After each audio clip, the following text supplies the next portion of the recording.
Hey, this is Gus Browen for ETV. You have joined the Eagan Wildcats Senior Night. Tonight, they're swimming against Shakopee, swimming and diving against Shakopee. The record currently for your Wildcats is 5-2. This evening, please stay on after the meet. There will be some splendid senior speeches. So each one of the seniors will get, has chosen another swimmer or diver to give a speech regarding their seniors. So it's a very special time, so please make sure you stay tuned after the meet for the senior speeches. So the coaching staff for the Wildcats is head coach Chris Morgan. Assistant coach is Tyler Husko. The other assistant coach, Anthony Schmidt. We should say that Tyler Husko is actually the third coach. He's actually fully funded by the Eagan Swim and Dive Booster Club. And then the dive coach is Jason Bauman. Jason Bauman, tons of experience, actually owns North Star. Done commentating for the ACC, has coached Olympians, so we're just really grateful to have him. Another thing about diving tonight is that all 5 divers will be doing 11 dives this evening. So in order to qualify for state at the section meet, you need to do 11 dives. So Jason Bauman has been starting with Jacob Frost. Jacob Frost was the first to do 11 dives.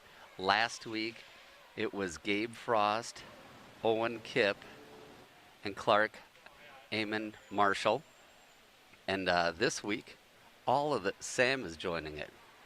And so that's fantastic that Bauman is positioning them to make sure that they can be successful in the postseason. So, and just to reiterate that the postseason will happen. There will be a section meet. There will be a state meet.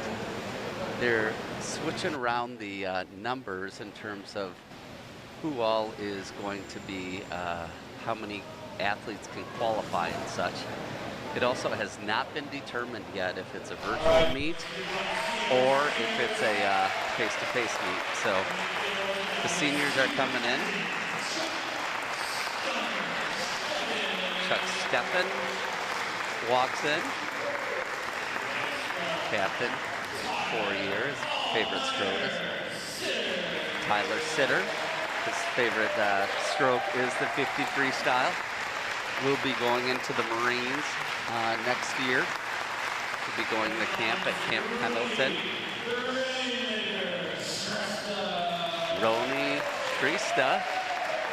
He's been a club swimmer since he's been a little guy, so just a great guy that is also has his little brother on the team, and VJ, his father, runs the table. So, and here we have Santoyo Lopez. Boy, I love seeing that kid swim. Just a fast 50 and 100er. That is Emilio. And then here's Will New. He's favorite stroke is the breaststroke, so it's good to see him coming in. And then this is Jacob Frost, senior captain, who's a diver. Is also a captain of the soccer team and the AAA scholarship winner at the Wildcats. And here's Hans Broman, he's a captain for the swim and dive team. He was also a captain for the soccer team, central defending midfielder. And then here is Lucas Arvidsson, younger brother to Mitchell Arvidsson, who's at going to school at Iowa Hawkeyes. So.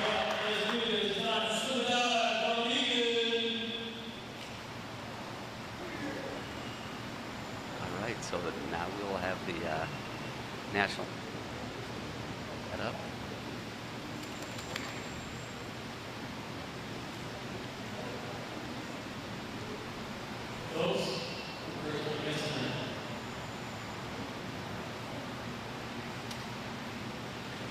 So Shakopee is, they are not in the top of the bracket.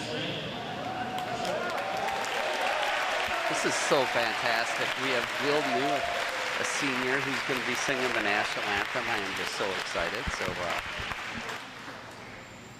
Will New.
All right, this is Gus Broman for ETV.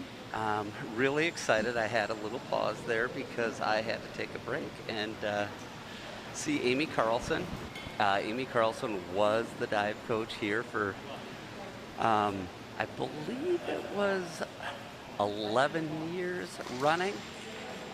So she has coached Kevin McLean who went on to dive at Stanford.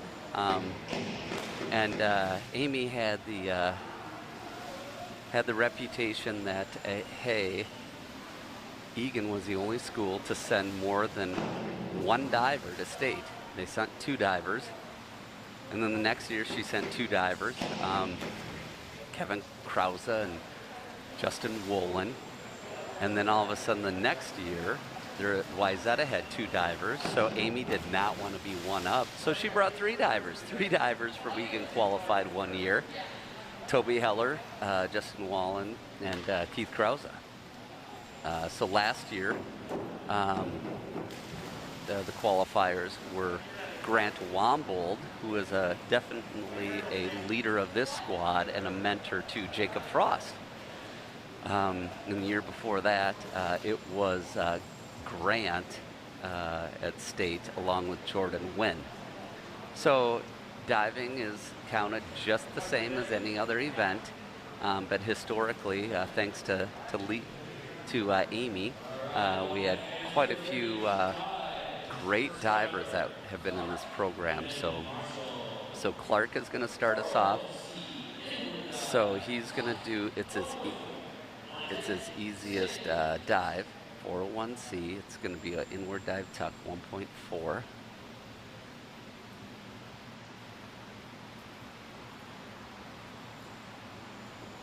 All right, good. He had the legs up, went in straight. Boy, that was a nice entry. Judges agree. Fives. 1 for 1 for the judges agreeing. Boys always cheer a little bit louder when the judges agree, so that's kind of fun.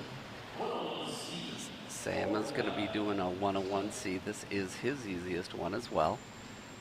They get warmed up on the boards, and then they end up trying to just warm up with a couple easier ones. They also want to do the easy ones to make sure that they are able to execute them, because in sections, after 6 dives, they score it, and then the top 16 move on. So it's very important that if you did one of your hardest dives and you don't execute it, then you're not able to move on to finals. So you'll see a lot of easier dives in this first round. In fact, 100% of them out of all these divers are doing their easiest dives. So what's kind of fun is after this 101C, the last 3 divers, Gabe, Owen, and Jacob, will be doing a 401B 1.5 inward dive pike. So you'll be able to look at 3 dives in a row and figure out which one you like best, because it's scored accordingly, so you can judge at home. So Sam's going to do a 101C forward dive tuck 1.2.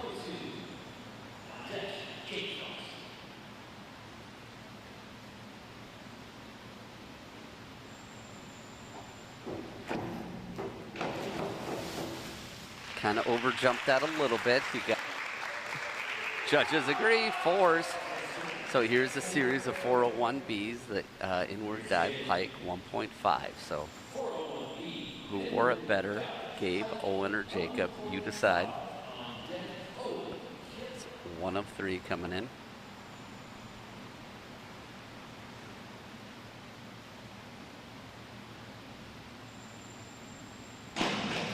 Nice. Legs came out a little bit far, kind of created a little spray factor there. Gabe got 4s. Judges agree. Are you kidding me? That's 3 in a row. They have not even disagreed yet on anything. This is crazy. I think that's Dan Machke that's officiating. Tough to tell with the mask on, but Owen Kipp is the 401B inward dive pike 1.5. Ooh, that was nice. Kept the angle, went straight in. Ash should be looking at 5s or 6s here. Yeah, 6.5 and a 6. All right, this leads us to Jacob, the last one to do a 401B.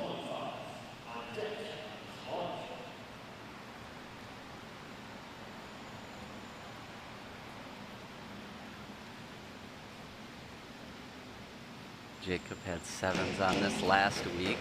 Got that nice height. Oh, you'll see a 7 and an 8 possibly. Yeah, there you go. Boy, we know our diving, don't we? A 7 and an 8, but it was an 8 and a 7. Potato, potato. Here we are, round 2. So this is 1.6 dive, his second easiest.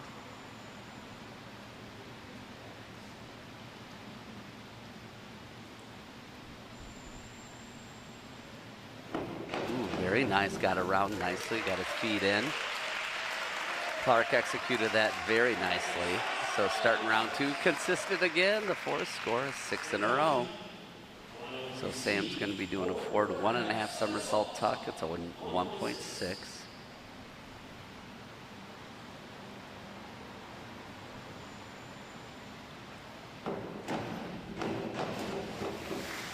Very nice, good dive, good rotation, and got in nicely. 4s even, that's 5 in a row, nice. So Gabe is gonna start us off with a 403C. Owen will also be doing a 403C, it's a 2.2. Inward 1.5 somersault tuck.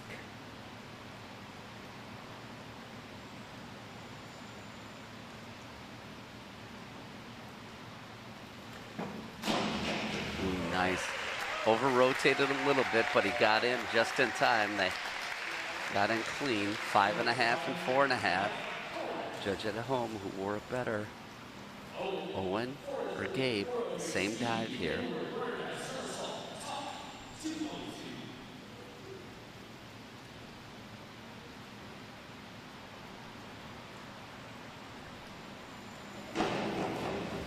Nicely done. That's too tough. Oh, 4.5 and a 4. They call it right away. All right, so Jacob's going to be doing a 2.4, so it's a 403B. So similar to what Owen and Gabe did, only instead of a tuck, it's a pike. And that pike adds 0.2 more degree difficulty. And you'll see that in this dive here. You'll see it's a little more complicated than the last two. There's the bite that comes out. Very nice. Good clean. Expect to see a 7 and 8. 2 8s. Boy, you can't argue with that. Consistently. So with that, we're going to start round 3 of judging. We've had 10 dives. 6 of the dives, the officials have scored exactly the same. So Clark is going to start us off with a 51, 22, 21D. The next 3 dives are this dive. Nice little twist at the end and got in. 5 consistently. My goodness. This is an all-time record. So Sam's going to do the exact same dive as is Gabe.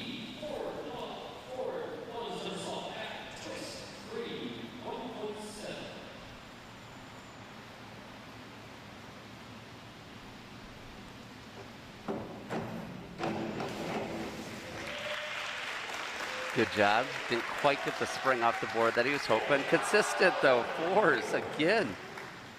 Boy, you can't argue about the officials tonight. So Gabe's going to be doing the exact same dive.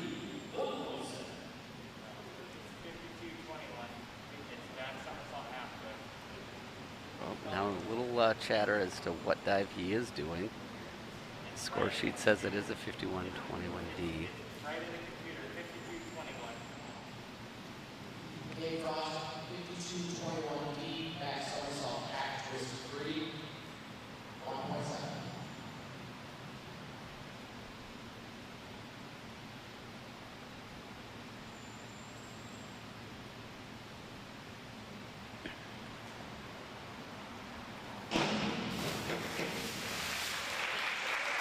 Gabe got a little bit more trajectory on that than he wanted to, so that they're kind of came in at an angle. That's why he got a 3 and a 3.5. So Owen's going to be doing a back 1 somersault, 2.5 twist free.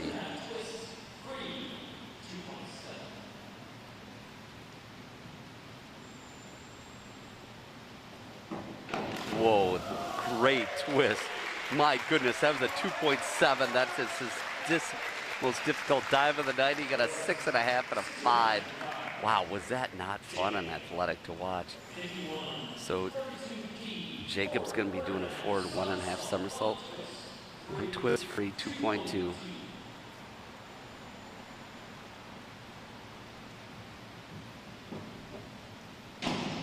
Oh, very nice. He got that last twist in, got in cleanly. Boy, his scores are going to reflect that and reward him for that. A 7 and a 6.5. Good. This starts round 4 of diving. So it's going to be a 1.7 dive, forward 1.5 somersault, pike 1.7.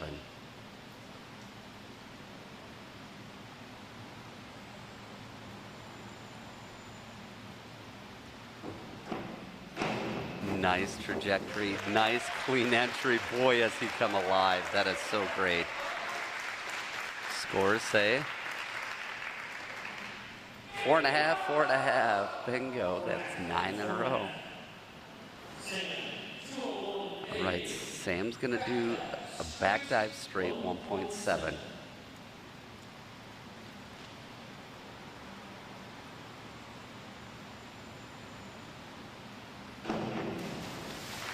Very nice.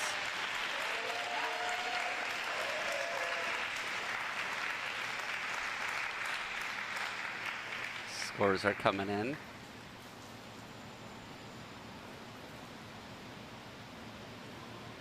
There we are, 4.5, 3.5. All right. Gabe's going to be doing the same dive now. This is one of the same 3 dives. It's a 103B, forward 1.5 somersault pike 1.7. It'll be the same dive that Owen and Jacob are doing. Got a nice spring, much clean. Rotate, that looks really good.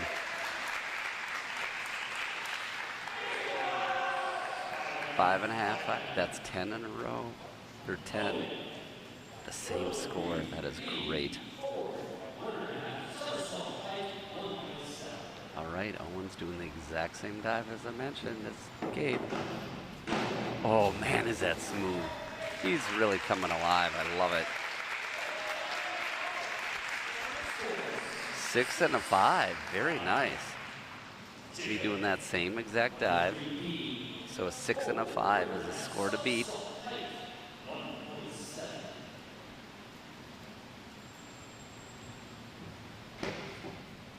Nice, good entry, very clean, hardly any splash. Were there 4 bubbles that came up? I can't even count from here.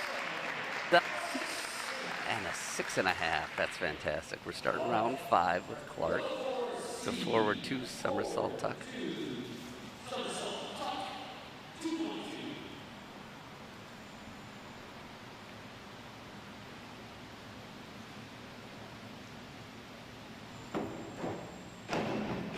Ooh, nice, he got all the way around, he got his feet in just in time. Very nice job. 4.5, 4.5, that's good, consistent, that's 11. So Sam is going to be doing his second easiest dive here. Back 1 somersault tuck 202. I say it's the second easiest. It'd be my first hardest. I never challenge this. Nice. Rotated a little bit further than he wanted, but Jason said keep your chin up. 3 and 3.5. All right, this is Gabe. He's going to be doing the same dive as Owen. Forward 2 somersault tuck 2.2.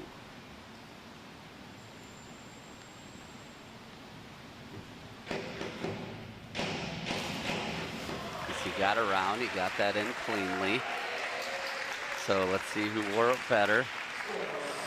Gabe, 6.5 and a 6. Nice. See what Owen's going to do on this one. Same exact dive, forward 2 somersault tuck 2.2.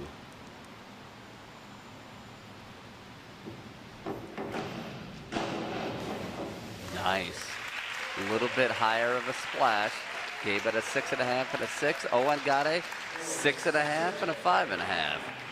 All right, Jacob now is going to be doing a forward 2.5 somersault pike 2.6. So this is I believe this is his second most difficult dive right here, folks. It sure is. This is very difficult, and he got in. He got that clean. Oh, that was super nice to see him come around like that.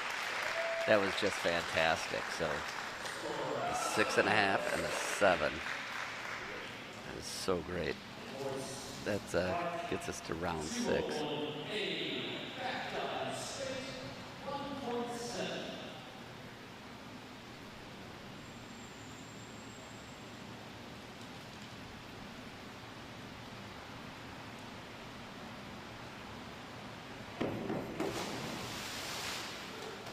Very nice.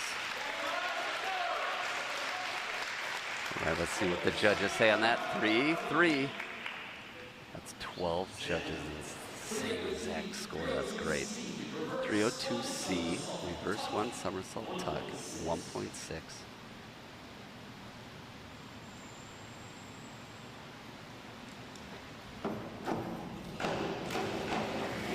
Very nice. Was able to get around on that nicely. Let's see what the judges say on that one. 4 and a 3.5. Good for you, Sam. That gets us to Gabe. So he and Owen again are going to be doing the same dive. It's a back dive tuck 1.5.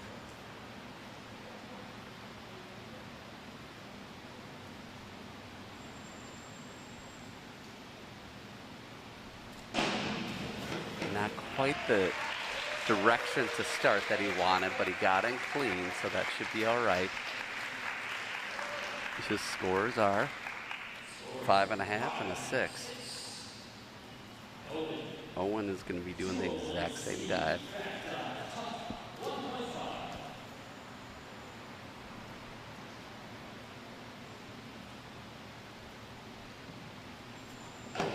Very nice. Nice angle on that entry. Did a really nice job. Let's see what the judges say.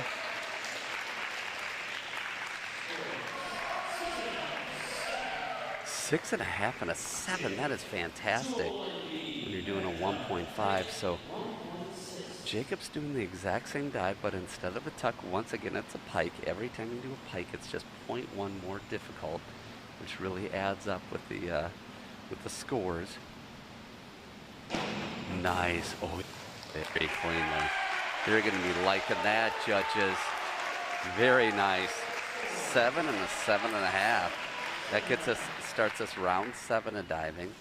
It'll be Clark doing his second easiest dive, a back 1 somersault tuck. All right, this is great. Let's see how Clark's going to be doing this one. 1.5.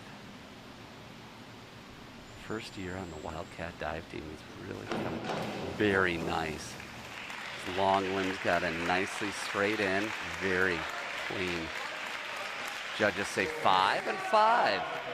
13 times they've had the exact same score. That's fantastic. Sam's going to be doing a reverse dive tuck 1.6. So this ties his most difficult dive of the evening. Nice. Didn't quite get that rotation that he wanted, but he got in. Just needed a little bit more height. More up than out. 3.5 and 4.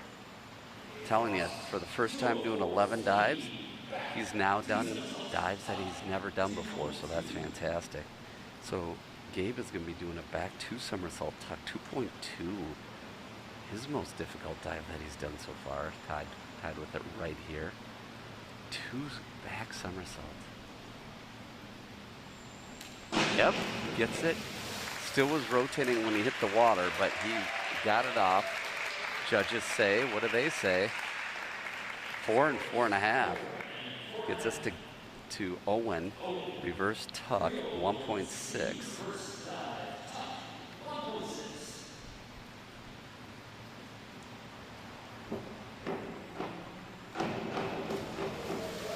Very nice.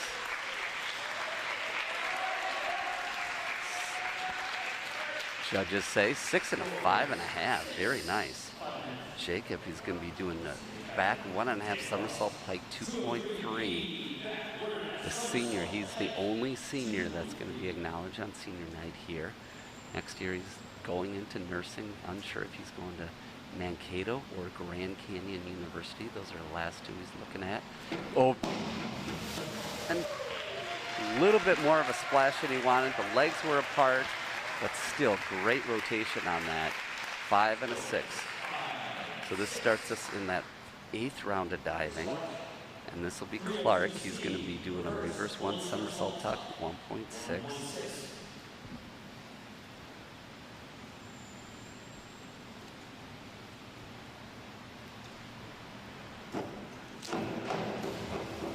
Very nice, clean, good rotation. Very nice entry, the judges say. 5.5, 4.5. All right, Sam is going to be doing his easiest dive of the evening now. Inward dive tuck, 1.4. Not a whole lot of motion on this one, so you really want to do it clean and get that clean entry. Didn't quite get the up that he wanted. He got more of the out, but still. First year Wildcat doing a great job. 3.5, 3.5. All right.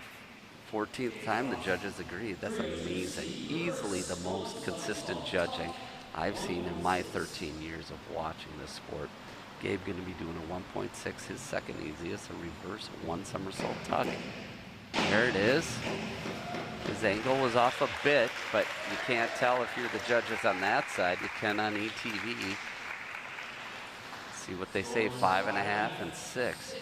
Man, Dylan getting that shot, just a perfect shot on that angle there. All right, Owen is going to be doing a back 1.5 somersault tuck, 2.0. All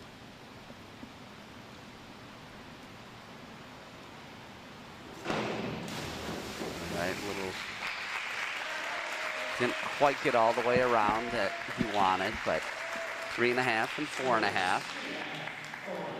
All right, Jacob the senior, the reverse dive pike, 1.7, his second easiest. So this at a state level, this is when you just want to hit this clean. Very nice, very little rotation, very nice entry. Look for some 7s and possibly an 8 on that. 7 and an 8, there you go. You heard it first. All right, round 9, the third to last round of diving. It's a reverse dive tuck, 1.6 for Clark. So great seeing him do all 11 dives tonight. Coach is just really stretching these guys. I love seeing this. Nice, good job on there. Got all the motion done, a 4 and a 5. That gets us to Sam. Inward, 1 somersault tuck, 1.6. All right. Really been fun seeing these guys develop. Sam, the first-year Wildcat or two. It's to be doing 11 dives for the first time, just so great. Good job. That's the first time he's done that dive. 4 and a 4. That is 15. Oh my goodness, this is amazing. Gabe's gonna be doing a reverse dive tuck, 1.6.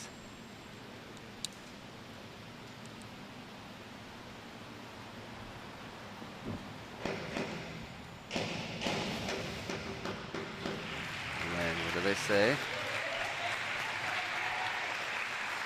Judges say 4 and a 4. Man, that is great. That gets us to Owen. Owen and Jacob will be doing the same dive, 52-31D, 2.1.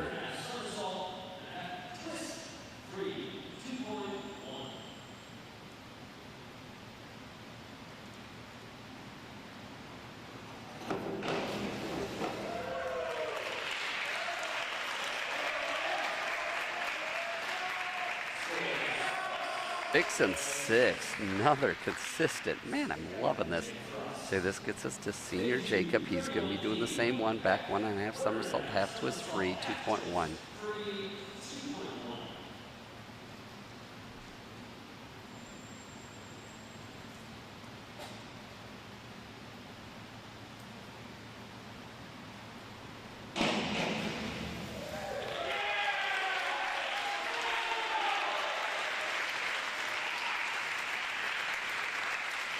Seven and a half. That is fantastic. Not only is it fantastic that the judges said the same thing, but 7.5 is huge when you're doing a 2.1. So it's starting round 10 of diving.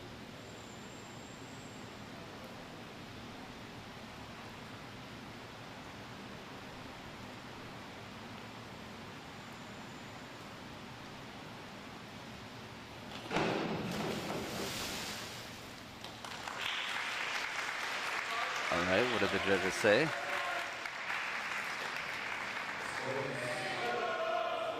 Four and 4, that is fantastic. All right, Sam, he's going to be doing a 52-11, a back dive, half twist straight.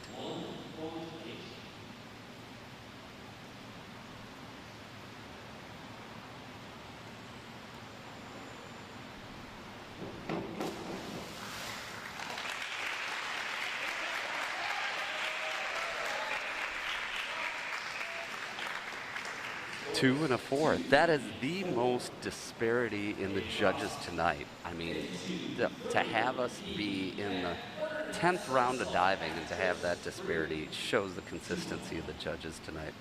Gabe doing a 52-31D, back 1.5 somersault, half twist free.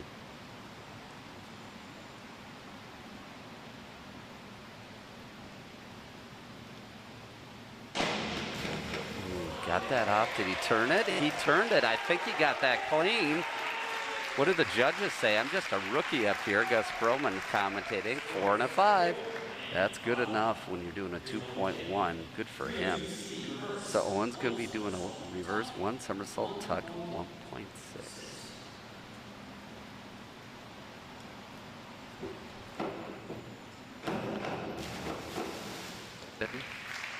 Kept kind of rotating as he entered, but that's all right. 1.4 and a half and a 5. Jacob's going to be doing a reverse 1.5 somersault pike. It's a 2.4. So this is if he can pull off some 7s here, this would be so good for his score with that multiplier of a 2.4 doing this 303B. Hits it. Nice. He twists it and he gets in clean. Nicely done, Mr. Jacob Frost. Future lope. 6.5 and 5.5. All right. We're entering the final round of diving. Clark is going to be doing a 1.9. So this is his toughest dive of the night. So this is actually second toughest dive of the night. 51.22D. I don't think he has done this dive before. So let's see how this goes. So gets in, turns, and boom. He gets it. I think that was pretty clean. What did the judges say? 3 and 5.5. All right. Sam. Good for Sam, by the way. First night of doing 11 dives. So parents, grandparents, brothers, sisters of Sam Johnson, be proud. This is monumental. First round of doing 11. Here he goes. Nice. Every dive he was consistent. Was he perfect? No. Consistent? Yes. Good for him. What a future in diving for Sam Johnson. A 4 and a 3.5. He'll remember this night. February 19th, 2021. Good for him. Gabe's going to be doing the 2.5 somersault tuck. It's a 2.4. This is his most difficult dive, so he's looking to get some points here. Has to be pretty clean, though. Let's see what he does. He gets it because he closes it. He closes the deal. He does. He got that last to his big bro. Jacob is clapping hard. 4.5, 5. Very nice. Now he just needs to get a little more height, and he'll be closing that. So this is a back 1 somersault, 1.5 twist free, 2.3.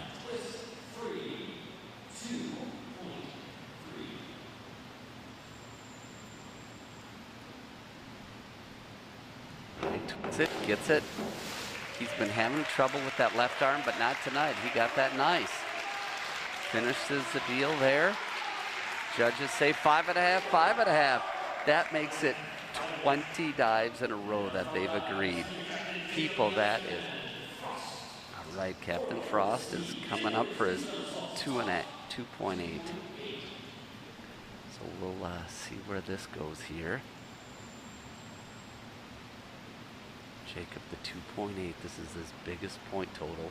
Saving it for the end. What do you got, Mr. Frost? He does it. Gets all of that. A little more splash than he'd really like. But still, he got it. 6 and 6.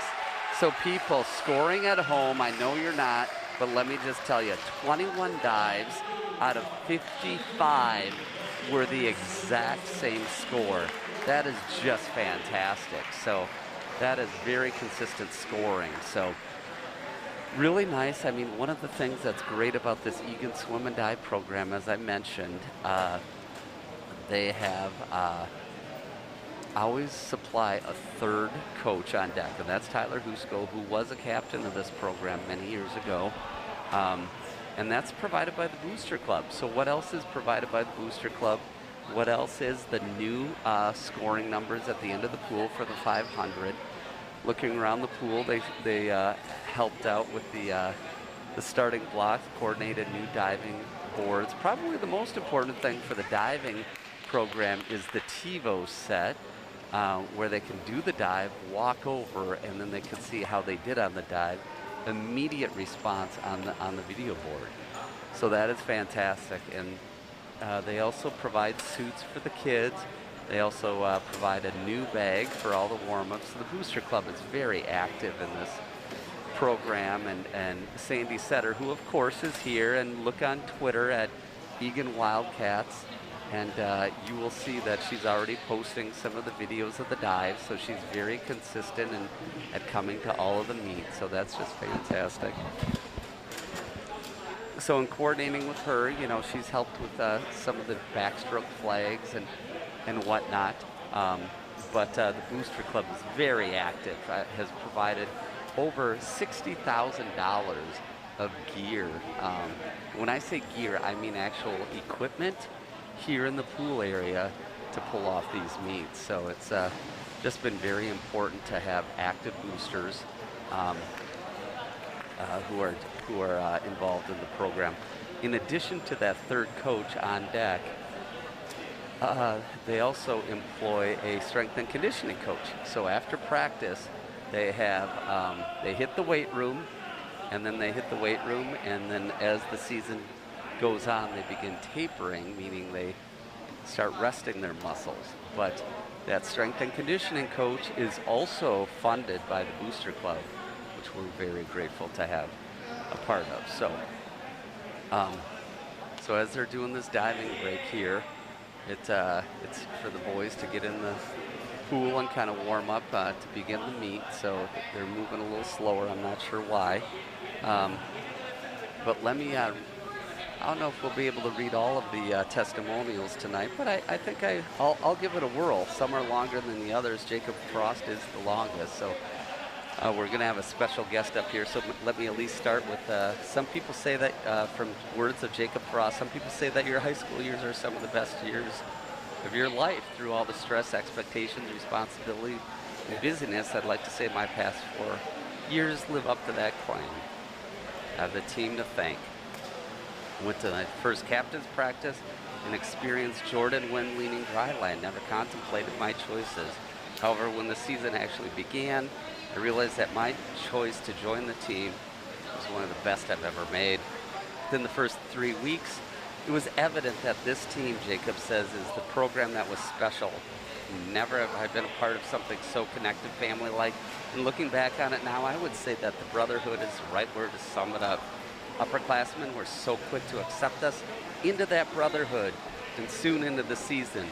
Jacob felt like he'd known them in his entire life. Talking with the older brothers helped them pass the time and keep their mind off the scary stuff that's going on. Let me take a quick break here.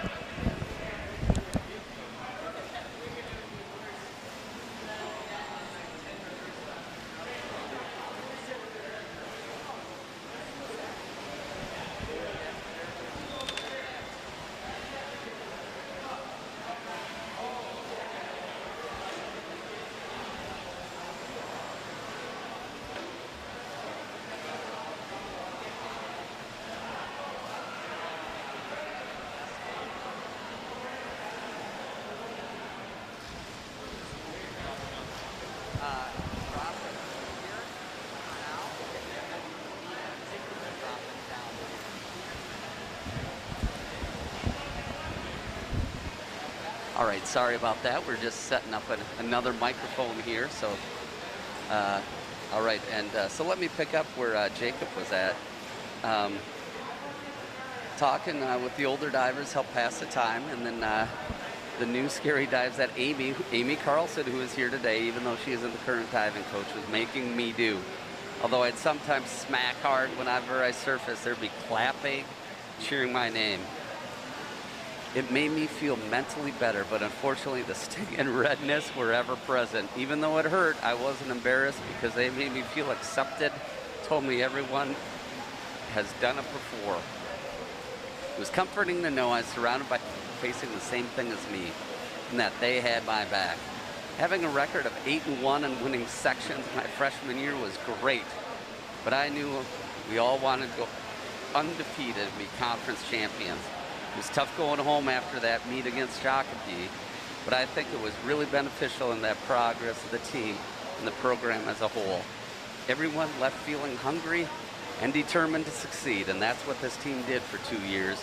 Winning sections my sophomore and junior year was just the output of our heart and grueling input.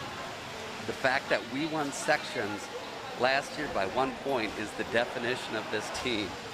We weren't seeded to win. We weren't the favorites or the fastest in the water. We were the most determined. We used that determination, grit, and trust in our teammates to take the section title home again for the 7th straight year. I don't believe that success is measured in the amount of wins and losses you have. I think success is measured by 2 things, Jacob Frost says. The amount of progress a team experiences from the beginning of the season to the end, and on an individual level, the amount of input you put into your performance. If you lose a race and you left a little bit in the tank, that's on you. But if you lose a race and you know you left everything in the pool, you should keep your head high and be proud of what you accomplished. You can have no control over the pool. You should have kept your head high and be proud of what you accomplished. You have no control over the person to the left or the right. Just you. I've experienced swimmers and divers every single year and every single meet, leaving it all in the pool, and I'm proud to call them my teammates. I feel like we're used to doing the unexpected and defying the odds, and that's because of our mentality and determination. We never settle. We never give up. I'll forever be always grateful for the time I spent with Eagan Swim and Dive. There has been literal blood, sweat, and tears throughout my time here on this team. Wouldn't trade it. If it meant I couldn't have the experience I had being part of this program. The upperclassmen, my freshman and my sophomore year, set the bar high. Joined the great alumni to be the foundation of Eagan Swim and Dive. After they graduated, although I am thoroughly enjoying my time as the one standing on those shoulders, unfortunately my time is coming to an end, Jacob says. The seniors this year will become the shoulders of this special team, and I have the confidence in the world that next classes will continue this greatness, grit, and glory that defines the Eagan Swim and Dive team. I love each of you guys. Wish you the best in years to come. So those are words from Captain Jacob Frost. Also want you to know that, Jacob is going to be, he'd like to become a nurse anesthetist, just like his father, Ben Frost. So he's looking at Minnesota Mankato and also Grand Canyon University to go into get his undergrad in nursing. And then there's additional schooling in order to do the anesthesiology, nurse anesthesiology beyond that.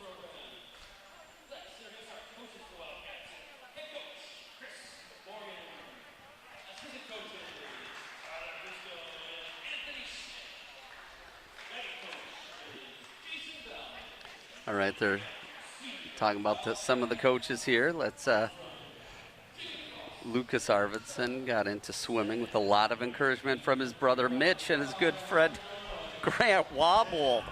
How was that? Grant was a diver, yet he told Lucas to swim, I'm telling you. After seeing how much fun his brother Mitch had on the team the year before, he couldn't help but be part of that team. I think also the abs helped too, I'm not going to lie.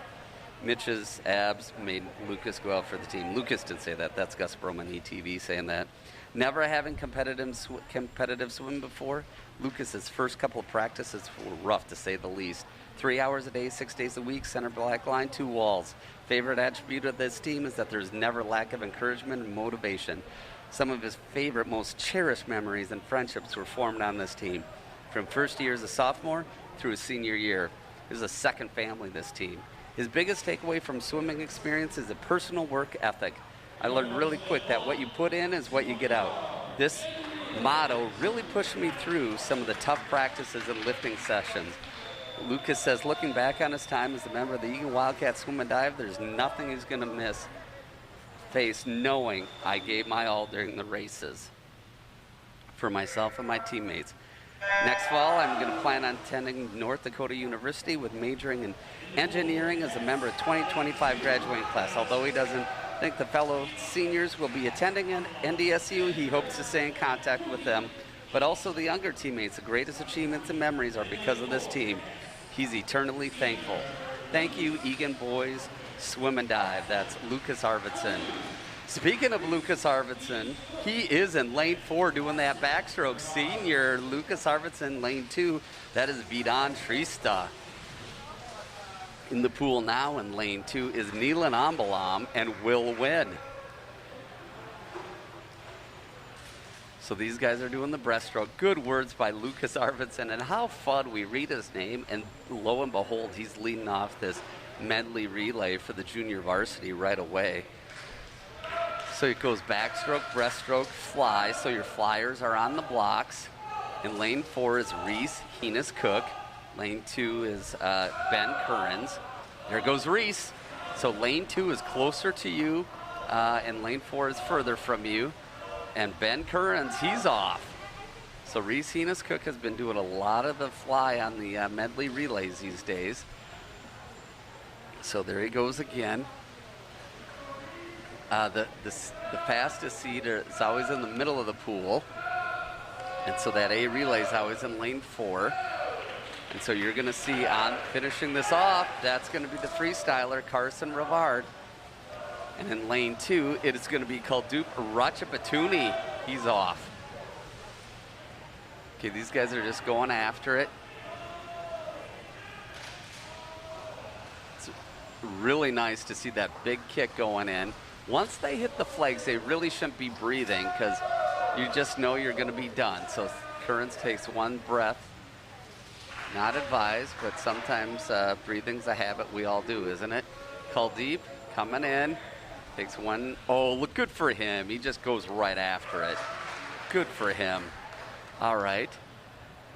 Good times there, a 2:10.01 and a 2-minute .41. So that is the fastest time by the JV. The lineup that still fiddling around with that medley relay, trying to get as fast as 3 relays combined is Coach Morgan. So a little bit different here for that A relay today. In lane 4 is Derek Bango doing the backstroke. Lane 2 is Victor Santoyo Lopez. Lane 6 is Riley McRoberts. So we'll see how this goes. Incidentally, right at the wall here, it looks like it's actually Victor Santoyo Lopez who touches in first on the B relay. Meanwhile, Derek Bango is going after it. Now it looks like Bango, it's a little bit more. So it's going to be Chuck Steppen, goes in the water on the breaststroke here. Lane 2, it is Roni Shrista. Lane 6 is Will New, who is our national anthem singer. I mean, talk about multi-talented. Are you kidding me? Just picking up the mic. He did not know going into tonight's meet he was singing the national anthem, but he steps up and just sings it. Good for him. Steppen getting some yards in. Broman is on the blocks, going to be going in lane 4. The other captain, he's off. Lane 2 is Harrison Bowie, he's off. And then lane 6 is going to be Davin Chong with the butterfly. So Broman staying low when he can. Doesn't quite have the cadence that he wants, but he had that power underneath and just dolphin kicked a little bit more. Broman keeping it going, and then your final swimmer in lane 4 is Emilio Santoyo Lopez. Broman clocking in with a 24.67, not his best of the year, but 0.2 away. Coming in lane 2 is Alex Bango. Or starting off is Alex Bango. Lane 6, Tyler Sitter, future Marine in there. 27.50 was the seed time for Davin Chong on the butterfly.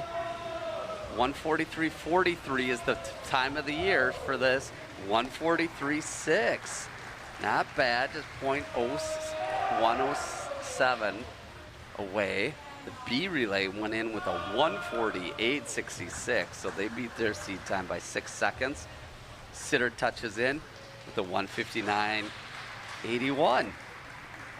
So now we're going to tee it up for the 200-yard freestyle JV.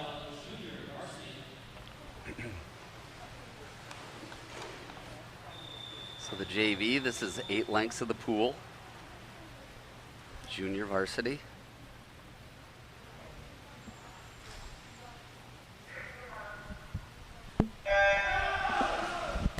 All right, your swimmers for this JV heat are in lane 2, Carson Rivard.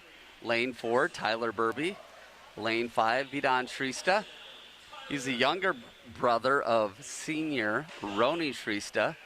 Also the youngest son of Vijay Shrista, who does the meet manager, which is fantastic. I mean, we couldn't do it without Vijay on deck. And also Paul Keller is running the Colorado tonight.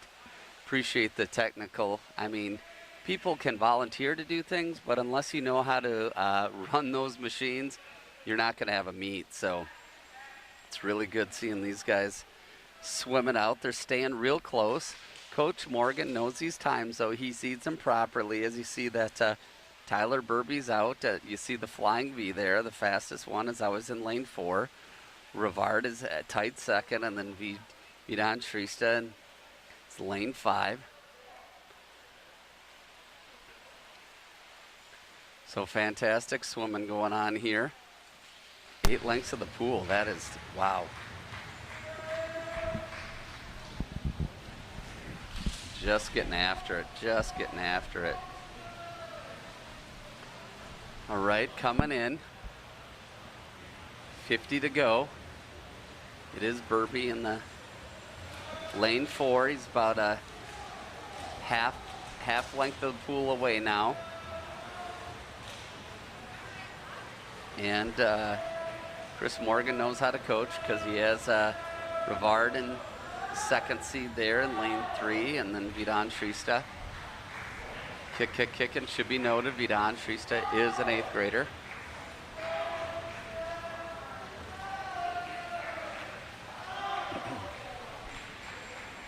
Touches in with a 2:03.18. He has not had a time on this, so that's a great time for a first time. And then lane 2 is Carson Rivard. He added some time, a 2:12.55. And then Vidon added, he dropped 1.4 seconds with a 2:12.55. So that's fantastic. So this is freestyle varsity. You're going to see Miguel San Jose in lane 3, Chuck Steffen in lane 4, Johnny Mezaretsky in lane 5. So in lane 4 is senior captain Chuck Steffen. What does he have to say about this team? It all began on a late night at Chili's 2015-16. Just came from an outstanding meet with our Eagan boys team. Older brother had been swimming for years, and I've been in the team's races. After finding a spot to sit, I was approached by the Mrs. Chambers. Mrs. Chambers asked me what I assumed to be a normal question: are you going to be joining next year? She thought I would follow after my brother. Now, a little backstory for you. He never swam competitively. Chuck's played baseball, basketball, football, lacrosse, soccer, little anything but swimming. He answered with a little awkward laugh, I don't really think so. I've never raced. She responded, you should consider it. He thought about it, went on his merry way to enjoy dinner. What she didn't realize is that Mrs. Chambers would come back with a piece of napkin and a pen, telling me give $1 to sign the napkin and confirmation to join the team next year. It was $1. I was 13. I mean, $1 is like the world to me. So naturally I said, okay. Chuck stuffed the bill into his pocket, smiling, signed the napkin, not realizing what the heck he had gotten himself into.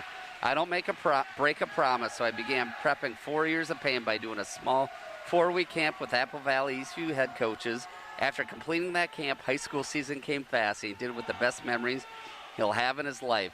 The Eagan boys swim and dive team has taught me so much: how to throw a kickboard right way, how to open doors to the pool or bring subway into a pool area, how not to tighten the lane line too much. Those are just minor details. The most important parts of the Eagan swim and dive team are the brotherhood, sticking together through everything, fighting till the end, and enjoying lifetime of memories in just 4 years. These are words of Chuck Steffen here in lane 4. Now, getting back to the meet here, it is Johnny Mezaretsky in lane 5, and Miguel San Jose pushing the senior Captain Steffen, and it looks like it's going to be, let's see here, boy, nice race by San Jose, 1, and then second is Mezaretsky in lane 5, and then Steffen with the 1:56.16. Good swim, boys.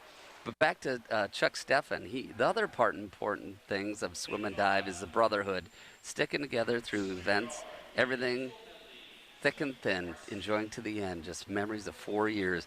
No matter how much pain we are in the hard sets, no matter how tired we are after the races, they're all in it together. This is one of the most individual team sports out there, but somehow Eagan Swim and Dive made it the most team individual sport. I'll never regret choosing to be with this group. Okay, back to the racing here. It is Kuldeep Rachabatuni in lane 2, Will Wynn in lane 3, Riley McRoberts in lane 4.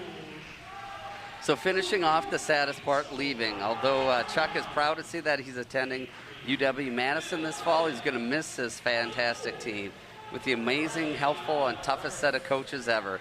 He's going to study computer science and row for Madison. We did not have alumni meets for the past 2 years, and I really miss them. Definitely need to get back for the meet in the future. See you in the winter of 2021. Good luck next year, guys. Chuck Steffen. So back to the racing here. We're in the backstroke. They're going step by step here. We are looking at Kuldeep Ratchapatuni in lane 2, Will Win in lane 3, Riley McRoberts. In this backstroke, it is Will Win kind of scooching out a little bit here, doing some nice work. It's kind of fun on senior night. Usually coach lets the seniors choose their event, so it's fun to see Chuck swim that 2 freestyle for the first time this year. So going into this breaststroke, it's Will Win out by quite a ways. Riley McRoberts in lane 4.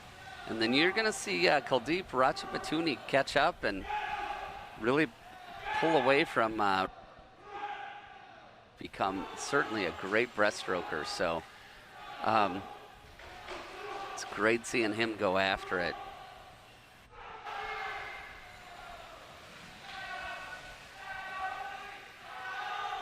Look at these guys go. This is fantastic. Boy, good touching in here. Good turn. Win is getting a kick on. I'd like to see the kick be a little bit more aggressive here on this freestyle. He's a lot of arms. Like to see more legs, but it is hard in this IM. I mean, swimming uses every single muscle. Not only is it every single muscle, you're swimming every single stroke in one event. That is the hardest. So Win is doing a nice job now. Consistent kick. See McRoberts there in 4. Touch it in. You see Will Win, 2:27.15. You see that on your TV as well. Great job by Eagan TV. Looks like Kuldeep Ratchapatuni is going to be touching in here. Nice job. Kuldeep touches in with a 2:42.36. Shaves 7 seconds off. And then you see in lane 4, a 2:48.79. Riley McRoberts added 4 seconds. So now this is the 2IM varsity. No seniors except for Will New in lane 2 here. So look for Mr. New, our national anthem singer, to do it. All right. Keyed up. Will's off. Will is the best breaststroker of this crew. And Bowie is the best butterflyer. Santoyo Lopez is the best freestyler. So expect to see Bowie come way out here. And then in the backstroke, it'll kind of stay even. Breaststroke, you'll see Will New pull up. And then you'll see Victor going crazy on that freestyle. But Victor has to keep it close. Bowie on the butterfly. Now the backstroke, it's anyone's guess now. None of them love this backstroke, but they're all doing it because you have to do all 4 strokes here. Wow, Victor doing a great job. Actually, Victor, it's that same kick in the backstroke as a freestyle, so he is making up ground. Will New losing ground a little bit, but his favorite stroke is coming up. The most complicated flip turn here is backstroke to breaststroke. So this is going to be a little bit tight. See how it goes. They both kind of slide in. Bowie finds that wall first. So he's off, has a nice pull out. Boy, he goes from kind of even to a half body ahead. This is a lot to make up, though, for Mr. New on this breaststroke, even though he is the fastest here. Bowie coming in. He still kind of holds it by about a quarter body length.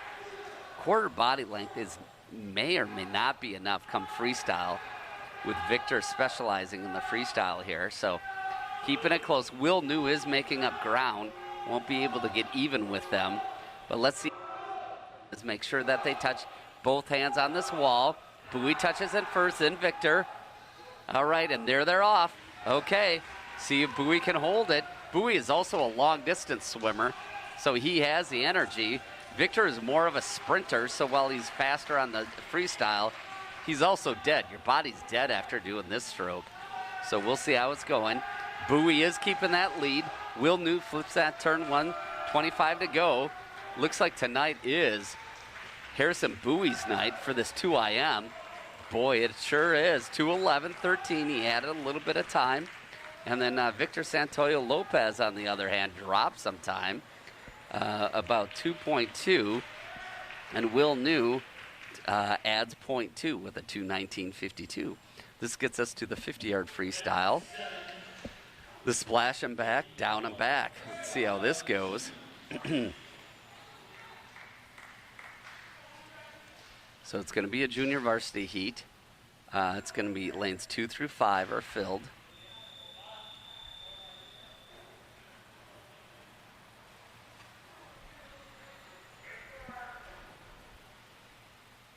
Oops, stand up. Okay, there's a little bit of wiggling. I think it was Neelan Ambalam wiggling a little bit. They want you completely still. Kind of spooked Neelan a little bit because you want to be extra sure not to get DQ'd there. Neelan Ambalam, lane 2. Lucas Arvidsson, the senior, in lane 3. Lane 4, Ben Currens. Freshman Lucas Hanna in lane 5. So whose race is this? Arvidsson is like, is it senior night? I'm going all out, boys. Come in. He's going to touch in with a 24.90. Good to see that kid get a 24 on the board. Then it's Ben Currens with the 25.76. Neelan Ambalam with the 29.42 and a 30.01. So those are like personal bests for 1, 2, 3, 4, all 4 of those guys. Great job. Boy, it's awesome that Lucas Arvidsson can say, I swam a sub 25. He can say that for the rest of his life. I swam a sub 25 at a 50 free. Good for him. Good for him. So now the next race is the 50 freestyle varsity. It's Derek Bangle, lane 2, Thomas Keller, lane 3, Hans Broman, lane 4. It will be Thomas Keller. This is his stroke. Thomas looking to go at 22 tonight. Broman has a 23.44 on the year, but this is Thomas Keller's special. Broman coming in, though. It's going to be tight. It's looking like it's Keller for sure, and it is. It's a 23.13. Broman got a 23.51, which is a little bit higher than before, and then Derek Bang with a 23.76. So good job there. So now it's a brief pause, but talking about the 50 freestyle. 50 freestyle, one of the specialists is Tyler Sitter. It's his favorite stroke. Swimming is a massive grind. This is from Tyler Sitter. It's hard to say how truly he feels most of the time. He thinks that most painstaking thing in the world, and then other days, I'm happy to be in the pool. I started swimming my junior year because I had nothing going on during the winter. Swam before, but I saw my friend Abby, who was making big gains in the weight room, and I was like, hey, why not join? If it's making him big and strong, wouldn't it do the same for me? I was wrong. Joining swim was a huge commitment. Swimming 3 hours a day, 6 days a week kills your gains obtained in the weight room. Because with all that swimming, it's hard to find time outside of work, school, and other activities to hit the gym. As tough as it was, I still love it. I started junior year struggling so much. Coach Chris made me do the 100 fly at the time trials, and that absolutely destroyed me. I couldn't breathe, couldn't feel my arms, and I thought I would just keel over and die, but that's the thing, I didn't. I didn't have to do the 100 fly at the trials, but I chose to. I decided that swimming for the right reason was something do it. Since then, I pushed myself more than I thought I ever would. I was all because of the teammates and the coaches. Swimming has impacted my life more in a year than playing 8 years of soccer because it's all about my team. Swimming created an environment that not only made me improve myself, but also to do it for my teammates. I wanted to win races, not for myself, but for the guys around me who are doing the exact same things. This year hasn't been going very well for us. Many of us have been doing a lot of stressors going on. School's difficult. A lot of motivation to the swim. I skipped out of some practices, sat out of me because I was physically exhausted from life. After sitting out that I made a decision. I'd show up every day in the pool, every single day for the rest of the season, no matter what. If it was a homework concern, I'd sit out part of the practice to compete and hop in the pool as much time as I could. It was a mentality concern, and then I would hop in the pool afterwards anyways, and I deal with the rest of it back home. It's been a really hard year for all of us, and luckily we finished that last COVID-free, which I'm lucky to say. I can't wait to see what the rest of the season takes us, and since my senior year, I want to make it the absolute most of it. I want to thank Coach Chris for having the best laugh, as well as the biggest heart when it comes to swimming and helping his swimmers out. When it comes to screaming his head off at the meets, I want to thank Coach Tyler Husko for pushing us the moment Chris left and making us wish Chris would come back. I also want to thank him for setting up lifting after practices, which improved me. Finally, I want to thank Coach Anthony, who has supported me and talked to me almost every single practice, either saying something positive to me or asked me about my day. Mainly because of Anthony, I'm in the last 3 lanes, and those are the lanes he generally tends to, whether it be configuring my breaststroke technique, telling me what form on sets, or just telling me every time I came to practice because he's happy to see me. He missed having me there. To the coaches, booster parents, and teammates, I want to thank all of you for improving me, helping me on this journey. Love you with all my heart. That's Tyler Sitter. Well, we have a guest here tonight. His name is Jackson Keller. He won the 200-yard freestyle and the 500-yard freestyle last year at the state meet. This year he won't be winning that because he's only swimming club. Jackson, tonight's focus is going to be on training. So tell us, Coach Chris sets up a lot of trainings. We've heard about the Wildcat Wildcat 75. What is that set? What is a Wildcat 75? So it's basically, if you've ever done the pacer test in school, it's basically like that. We'll do a 75 on the 1 minute and 15 seconds. Okay. And then we'll progressively get faster and faster, going 1 minute, 14, 13, 12, until we can't swim anymore and we miss the interval. Okay, so you say 115, you swim a 75, and then you have to swim a 75 and 114, 75 and 113. Is that true? Is that how it works? Yeah, that's how it works. Okay, good. And so when you swam that here at last year, how many did you do? If you had to just keep dropping and swimming it faster? Oh, I think it was like over 25. Okay. And something like that. What's the spirit behind that besides just kicking your butt outright and making you humble? It's really just working on pace and making sure that you can go fast, even though you've done a ton of 75s, and making sure that you're going fast throughout the whole swim. Okay. And so when the first one is 115, you're a fast swimmer. What do you try to come in at? Do you just want to come in at 114 and kind of rest up, or do you want to do a medium pace, or what's the tactic there? Well, for me, I like to have like 10 or 15 seconds of rest. Okay. So I'll try and go a little fast so that I have enough rest for me to get ready for the next 75. Okay, to have that heart rate come down and kind of go from there. Okay. So the other thing that I hear about is Janet Evans. So I think last night was the Janet Evans. So what is the Janet Evans set? For those of you who don't know, Janet Evans was a gold medalist for the U.S. Olympic team, has been on the beach boxes called the Janet Evans. What is it? Janet Evans is a part of a set that she did. It was 400 IM, 2 200s freestyle, and 4 100s freestyle, and then however many rounds Chris makes it. Oh, wow. And so that's always a hard set, right? I mean, is that the hardest workout, or what's the hardest workout that Chris would do for you guys? That is probably one of the most brutal sets, just because for me, it's a ton of IM stuff. Right. So I'm a lot better at the free stuff, but once we get to IM, then it starts to get pretty difficult for me. Right. Yeah, I remember 9 years ago, there was a boy who swam the Janet Evans set, and he goes, I don't know who Janet Evans is, but I want to punch her in the face. I thought that was a good way to summarize it. So, Jackson Keller, thanks for coming by tonight, and we always appreciate your insight. So hopefully we'll see you at the next meet as well. All right. Thank you, sir. All right, we're back to swimming here, and we're doing the 100-yard butterfly junior varsity. It's Will Wynn in lane 2, Alex Bango in lane 3, Ben Currens in lane 4. So it's a full 100 here. All right, getting a nice stroke out there is Alex Bango, long and strong. And then you see Ben Currens also in lane 4. His arms go out a little bit further.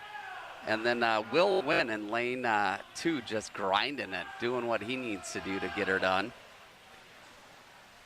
Good to see the guys coming in. This year, because of COVID, there are no people to be timers, so the next swimmers have to be timing. So touches in. It's a 105.07 for Alex Bango, his first time of the year.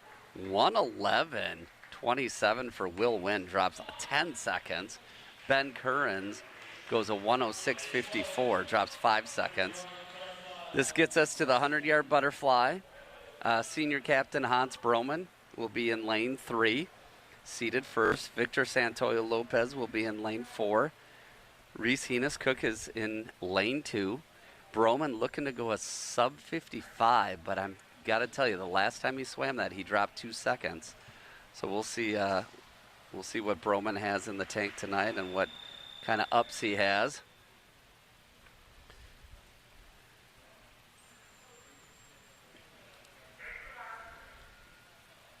All right, solid start there off the blocks. Broman way out in the air. The more he can get in the air, the fewer strokes you have to swim. They always count the stroke counts. So Broman hits that wall perfectly.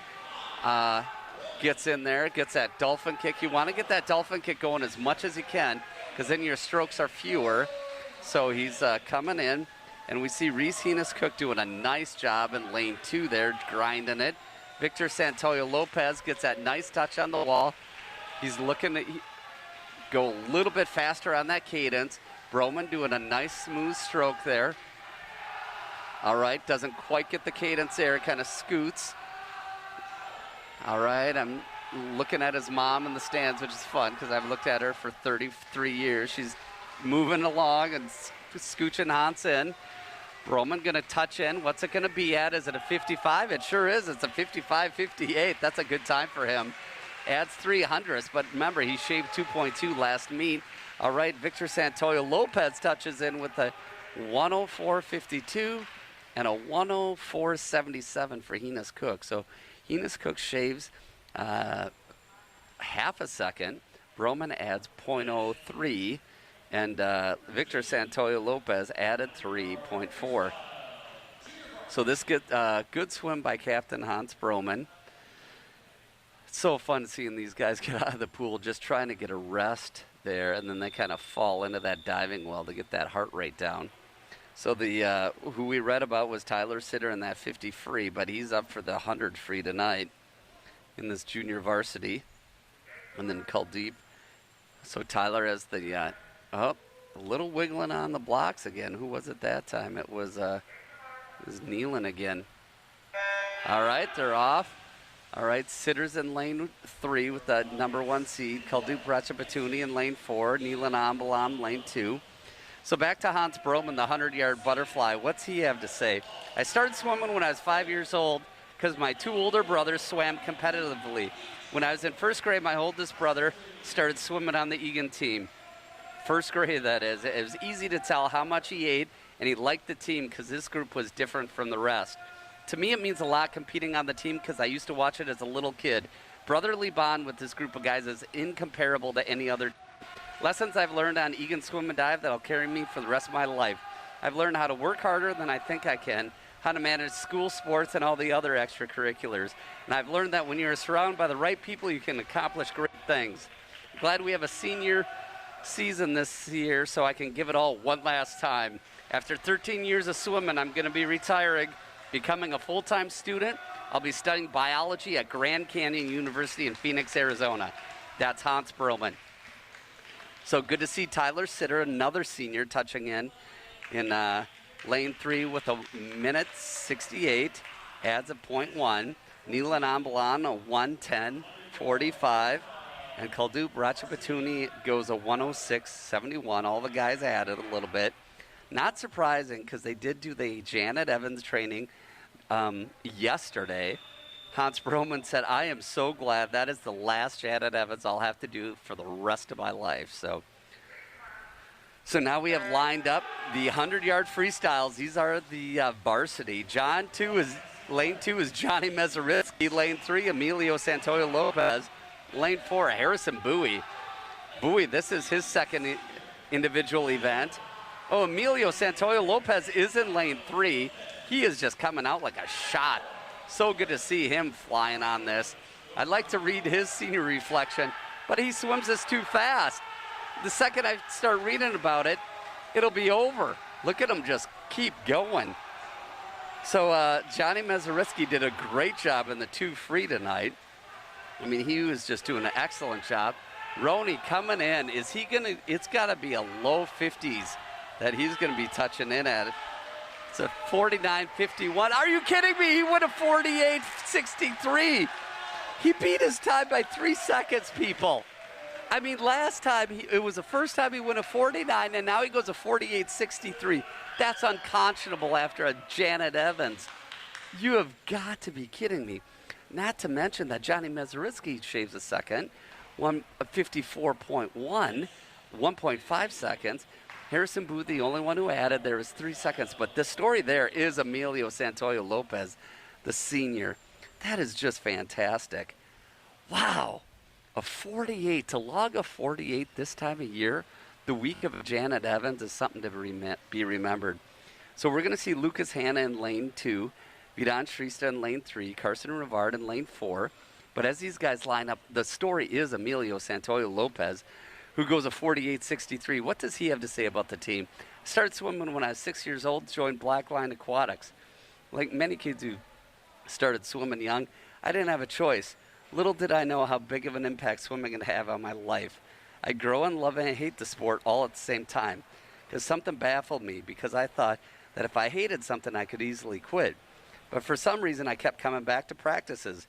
Over the years, I have made hundreds of thousands of memories, from swim meets to the team events, to the friendships that were made.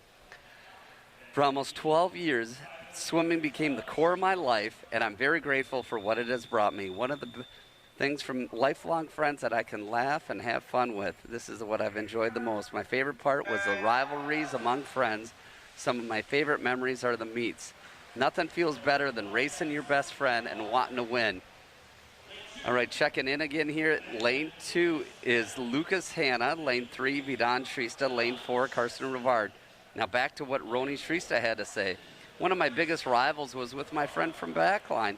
I can't even remember how many times we raced each other, and they've always been too close to call. I remember this one time at a club state meet way back when he beat me by .01 in the 50 free, tying the zone time. Later that day, we raced again in the finals. Again, he beat me by .01. Both of us got the exact same time in prelims.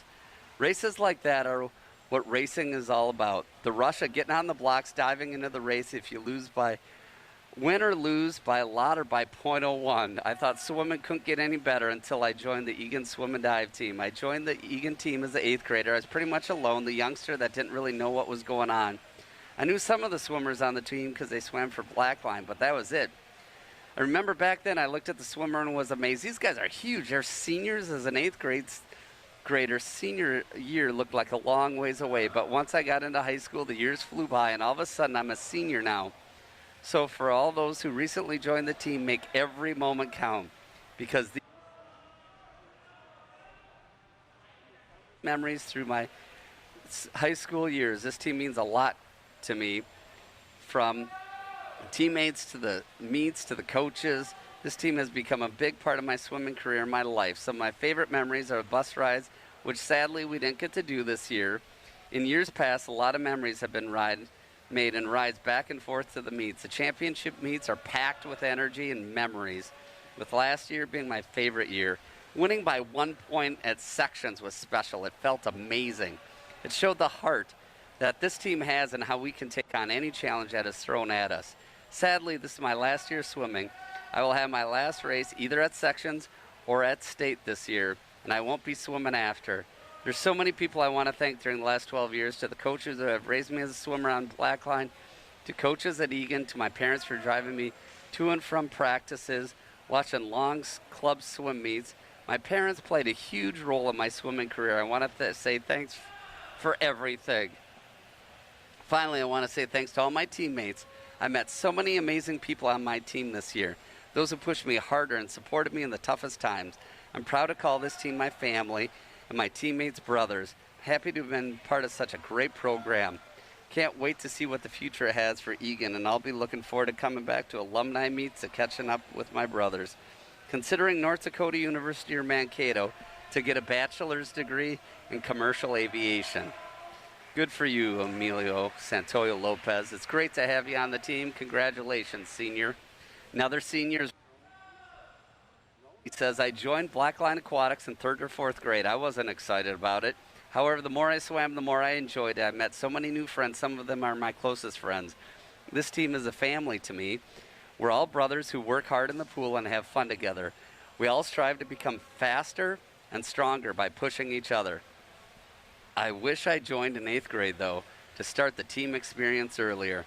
The team has taught me to never settle. Always work harder than you think. We can carry these lessons further in life. Swimming in general has taught me that it's all mental. If you want a good race, you just have to believe in yourself and think positive. Of course, you have to work your butt off to improve. In my future, I hope to study math in science area and computer sciences. That's Roni Shrista, senior. Good job, Roni. It's great to have him on this team. All right, checking in with this 500 here, junior varsity. We're at 13 laps and 11. The strokes are coming in pretty solid here. It's in lane 4. Carson Rivard has the pace that's keeping him ahead. It's a 20 lengths of the pool, so the touching in at 14 there, it's going to be another 6 lengths of the pool. So good for these guys, just grinding it out. So let's hear about another senior who's actually, I think that summarizes all of our seniors for this year. Oh, no, we have Will New. Want to hear about Will. Boy, he's the guy who sang the national anthem. I mean, he just stepped up and he sang it. He has never swum the national anthem before. Steps up and he sings it tonight. Will New says, I've been swimming for the majority of my life, but it was when I joined this team that I started taking it seriously. When I joined in my freshman year, I only had swimming experience in club and the only one on my middle school swimming team. I treated club as an individual-oriented sport. Middle school swimming was not a serious commitment. No surprise, it was a bit of a shock to me to come to high school swimming, where it's an actual team sport. Success hinged not only on my own work, but the work of my support of my teammates. Surprising that the practices were as difficult as they were. The bell rings, that means the leader has 1 lap to go. Swimming is one heck of a sport, both figuratively and literally. Honestly, winter break of my freshman year has been permanently and completely deleted from my memory, probably for my own sanity.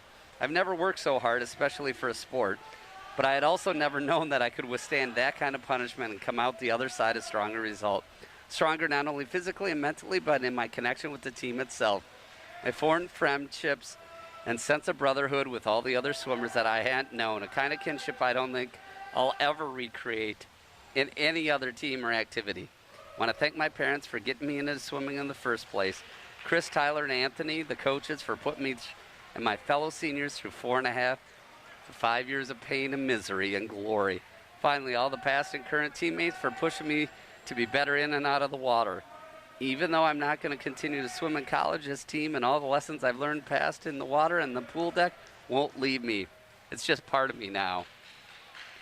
So checking in with this race, Carson Rivard comes in with a 6:02.78, shaving 26 seconds off.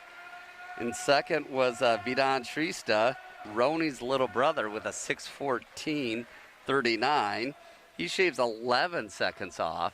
And good for Lucas Hanna, who's never swum this before ever, and he's going after it, hoping he's going to touch in under 7.5. This is Lucas's first time swimming this year. To have a first-year swimmer, look at this, finishing him off, just kicking as hard as he can. So for a first-year swimmer to say, I'm going to swim a 500, I don't know. Is that brave or insane? Either way, good for him, touching in at a 7:10.43. Just ridiculous commitment right there. This gets us to the varsity 500 freestyle.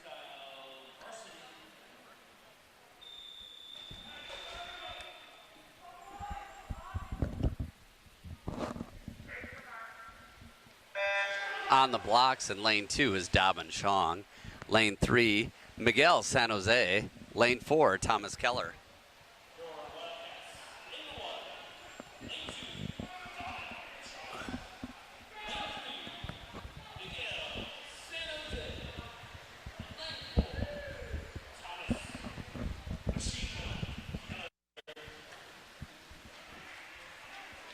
All right, flipping first is Thomas Keller. He has a 5:16.12 seed. Miguel San Jose in lane 3 has a 5:08.85 seed. Lane 2 is Dobbin Chong with a 5-minute 47.25. So it'll be interesting. I mean, Miguel and Thomas Keller swim this differently. Thomas is getting out there. He is a sprinter 100, but it'll be interesting to see how he swims this. Miggy kind of just laying in the weeds, and he'll be laying in the weeds for quite a while here. Thomas Keller getting the flip turn here. Yeah, come on up. And that'll be so perfect to have that. So to see him coming in, he's laying in the weeds, ready to go. All right, there we have the little flip turn. Keller getting out past the flags. Miggy as well, taking that first stroke. Want to keep that head down, get one stroke on that streamline and get it going. Boy, is that great. Just seeing him keep that streamline. And then here in lane 2, Dobbin Chong trying to stay in as well.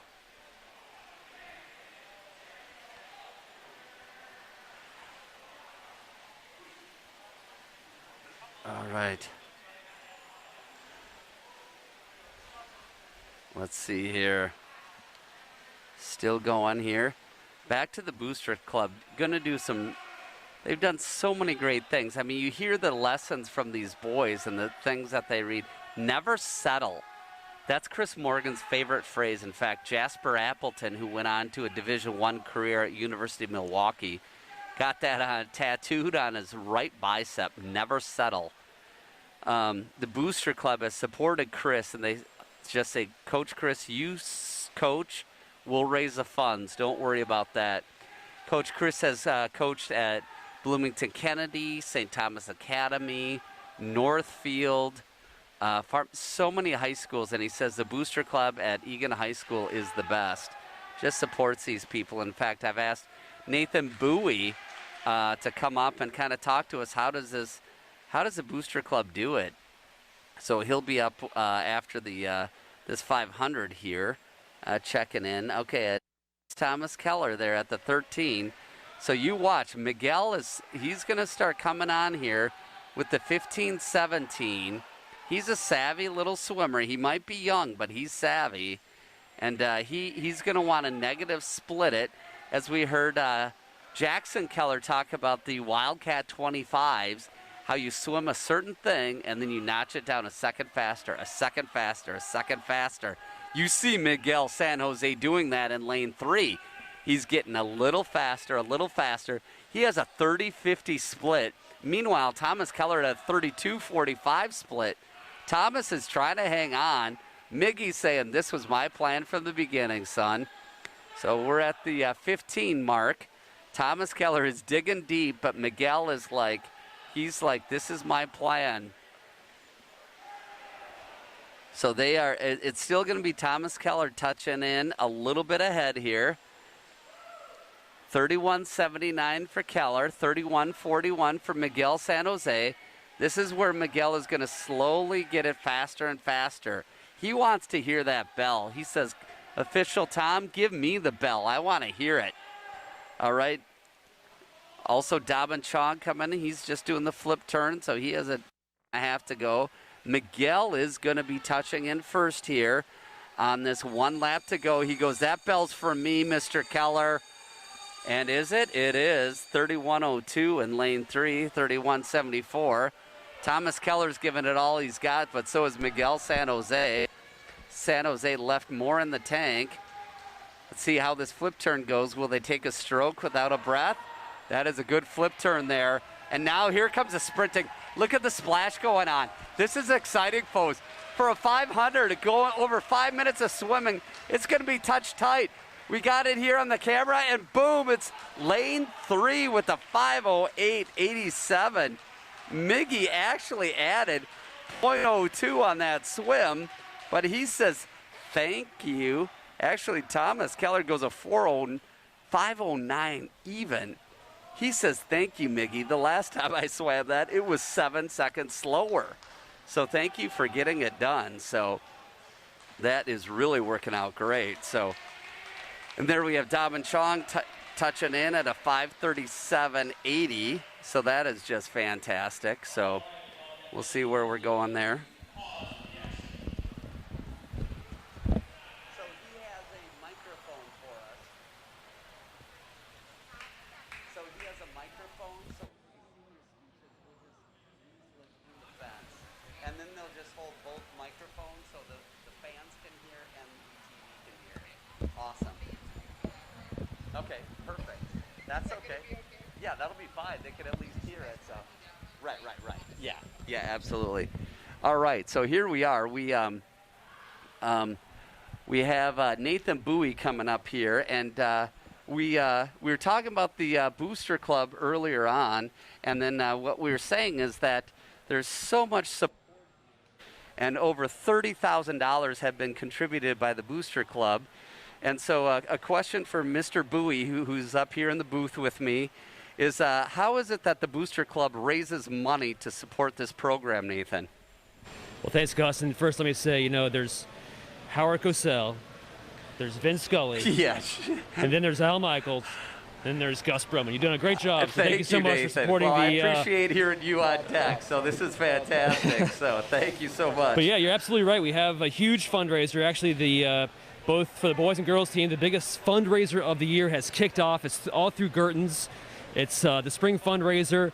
It goes all the way up through where we have flowers, beautiful flowers, perennials, herbs, hanging baskets, tomatoes, everything that you could imagine to make your garden beautiful and lovely, just in time for Mother's Day. And these are all wonderful flowers and plants that all go to support the swim and dive programs here at Eagan High School. The one thing that I love about this program, Nathan, is that this fundraiser is, I have people calling me. They said, hey, when are you doing that Gerton's thing? Because what they love is they get the exact product that they want, and the most insane place to be in the state of Minnesota is Mother's Day Saturday at Gerton's. It's absolute mayhem.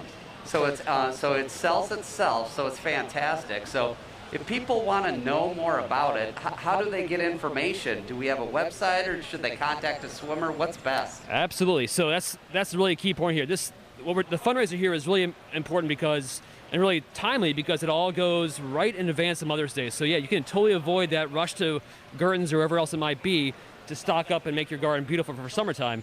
So if you're the Eagan Swim and Dive swimmers here, they're all going to be sending out texts, emails, reaching out to their contacts with a really simple process this year where we have a link where you can go online, order everything online, view all the products, pay online, and then just hang tight, and your swimmer or diver will be in touch with you to deliver your flowers in advance of Mother's Day. The website is gertonsfundraising.com, and then you'll be asked to plug in a store number, which is 140, but don't sweat that too much. Your swimmer or diver will be in touch with you. They'll reach out to you.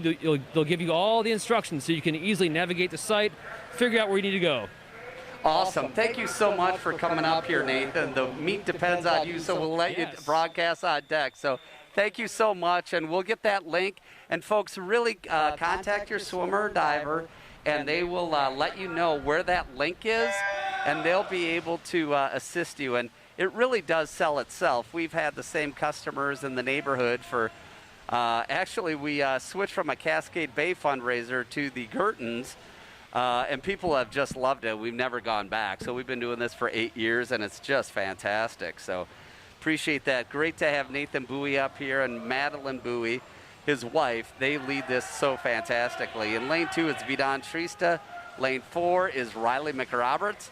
And now you have diving in the water is lane 2, Neelan Ambalam. Lane 4, Ben Currens. So, yeah, back to the Gerton's fundraiser. It is so important because this is, we're not asking everyone to get their taxes raised. We're just asking contribute. They have hanging plants, tomatoes, and it's the best around for sure. Lane 4 is Reese Heenis Cook in the water. Lane 3, Kuldeep. Lane 2, Kuldeep Ratchapatudi. Yeah, it's fun. I have friends from way on the west side, Plymouth, Wayzata. They drive out to Girton's, which is in the South Metro, to get those better plants. So I actually drove by there last night after going to B52s, and kind of the bright lights. They're growing plants right now. Lane 4 is William Wynn on the blocks, and he's off. And lane 2 is Lucas Hanna. He's off. And that's a 30.09 by Khaldun Paracha Batuni. Reese win a 27.88.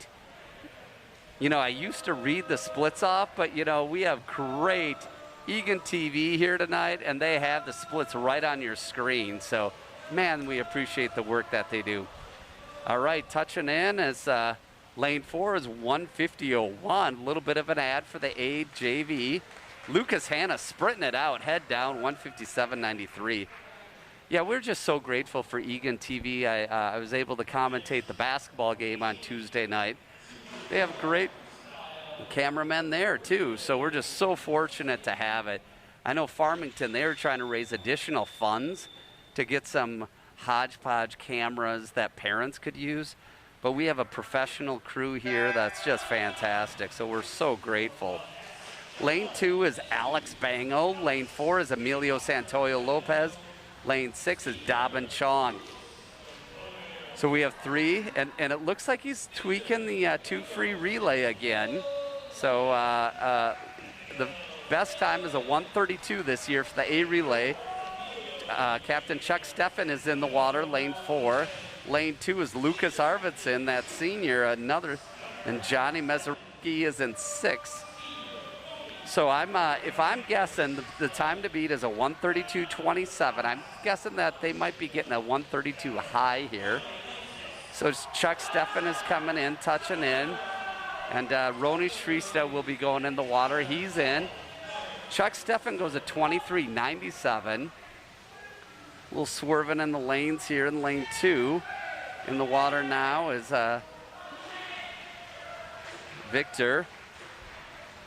Lane 6 is Tyler Burby. Roni's flying, and it is Thomas Keller that's going to be anchoring this final leg here. Keller's in the water. 23.92 by Roni Shrista. Lane 6, Tyler Sitter is in the water, the senior. Lane 2 is Miguel San Jose. The team is swimming against Shakopee tonight. From what I can tell on the meet mobile, we are leading the meet. So need some big time here on this 2 free relay to win that. And it's a 1:35.21. What am I guessing? I guess 1:32 high. It's a 1:35. So Chris Morgan's still not finding his combo that he wants to get all 3 relays. He really like to get all 3 relays to qualify for state, but he might be a swimmer or 2 short. Lane 2 gets disqualified here. Don't see why, and if I did know why, I wouldn't tell you. Coach Morgan has a philosophy: if a relay gets DQ'd, you don't need to tell who got DQ'd.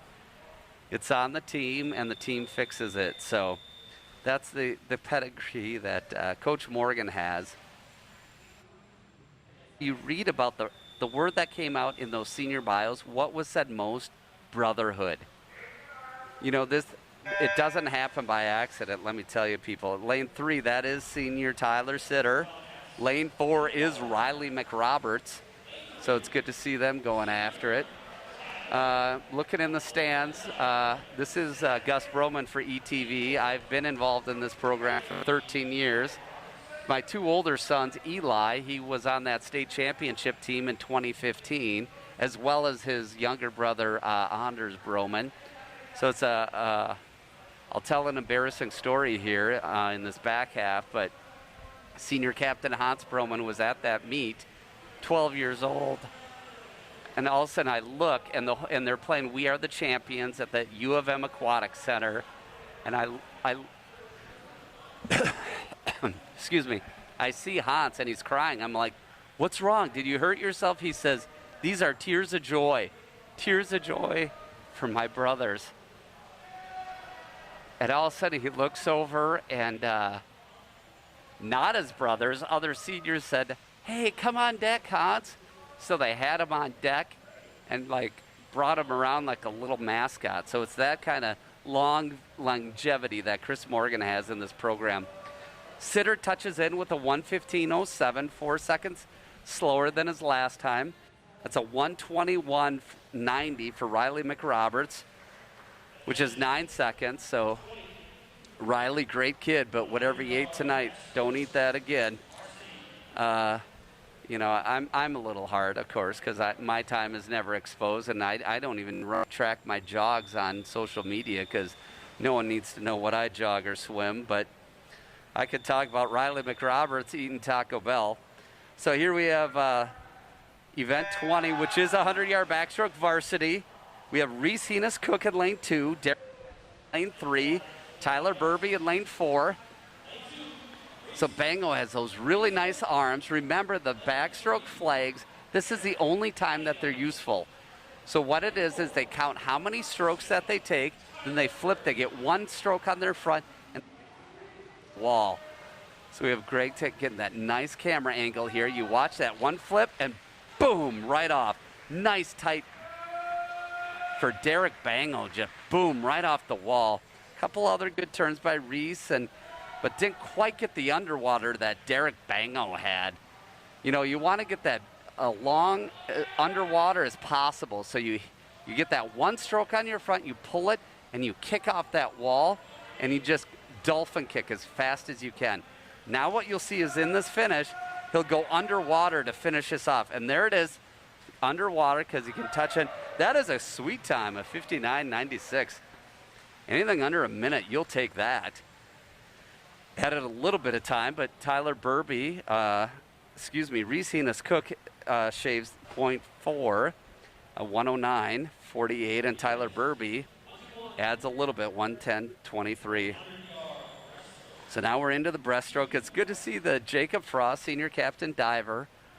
This is his first breaststroke swim of his entire high school career. Usually, I mean, anyone can do a freestyle. I say anyone, I use that term loosely, but if you've ever taken swimming lessons, that's what you learn. So this is Jacob's first. So watch this dive in lane 2. Let's see if he knows what a pullout is. Kind of did. There he is. He's up and at him. So you have Jacob Frost in lane 2, the diver. Alex Bango in lane 3. Lucas Arvidsson in lane 4. Arvidsson's, this is his favorite stroke. So a lot of technical stuff happens underwater here. So we'll see how that Jacob's own here. Lucas Arvidsson doing a nice long and strong stroke. He's going to hit the wall. He's got to hit both hands. Make sure Jacob Frost hits both hands here. Does he? That's 2 hands. He knows the legal stroke. I see his mom Rachel in the stands and his girlfriend there.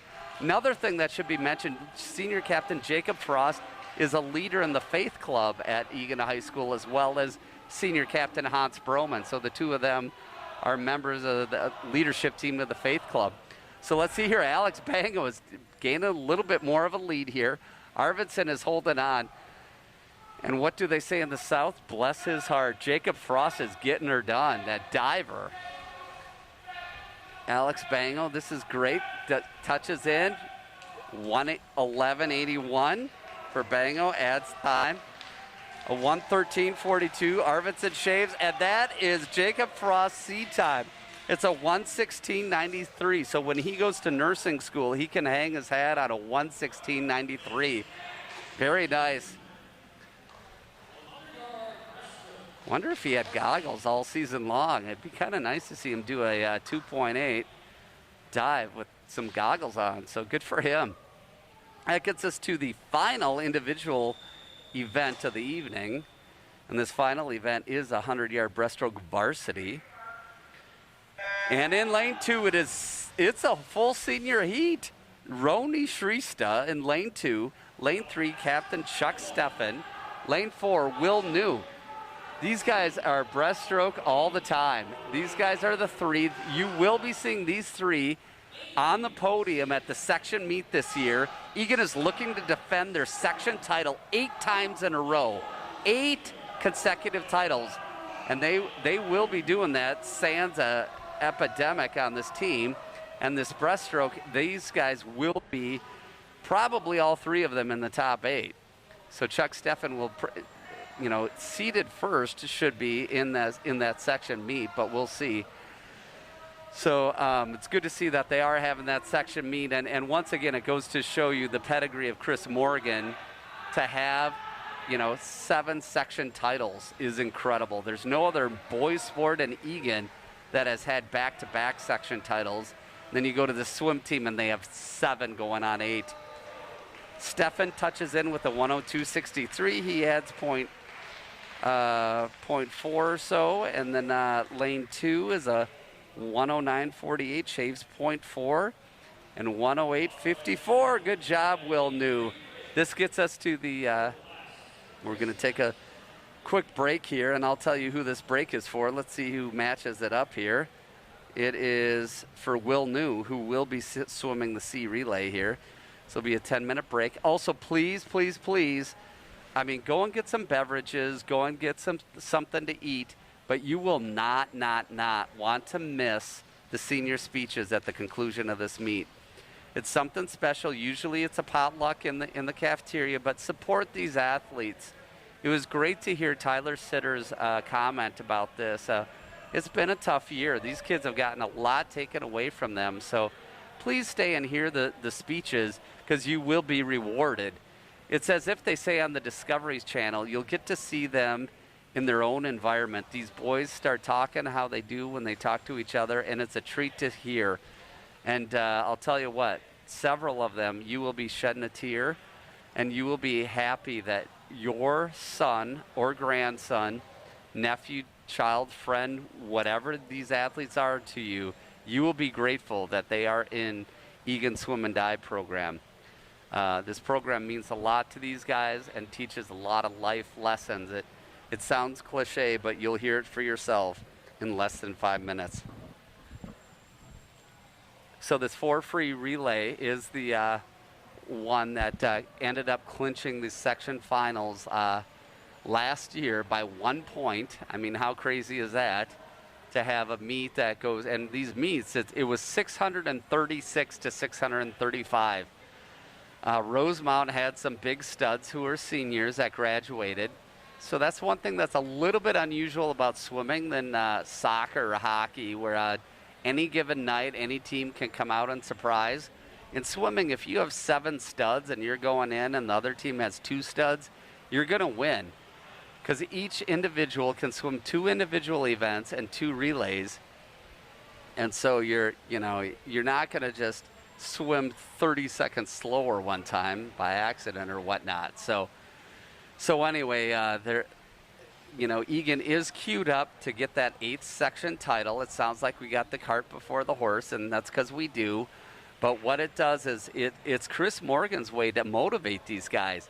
It was at the banquet in 2014 where he laid it down. The banquet, good night, and then he looked at the boys and he said, next year we can win state, and it's up to you. And us parents, I was kind of giggling, to be honest with you, because we had gotten 9th the year before. And he said, nope, I've scored the meet. I need 8 of you to get faster, but if you get faster, we will win state.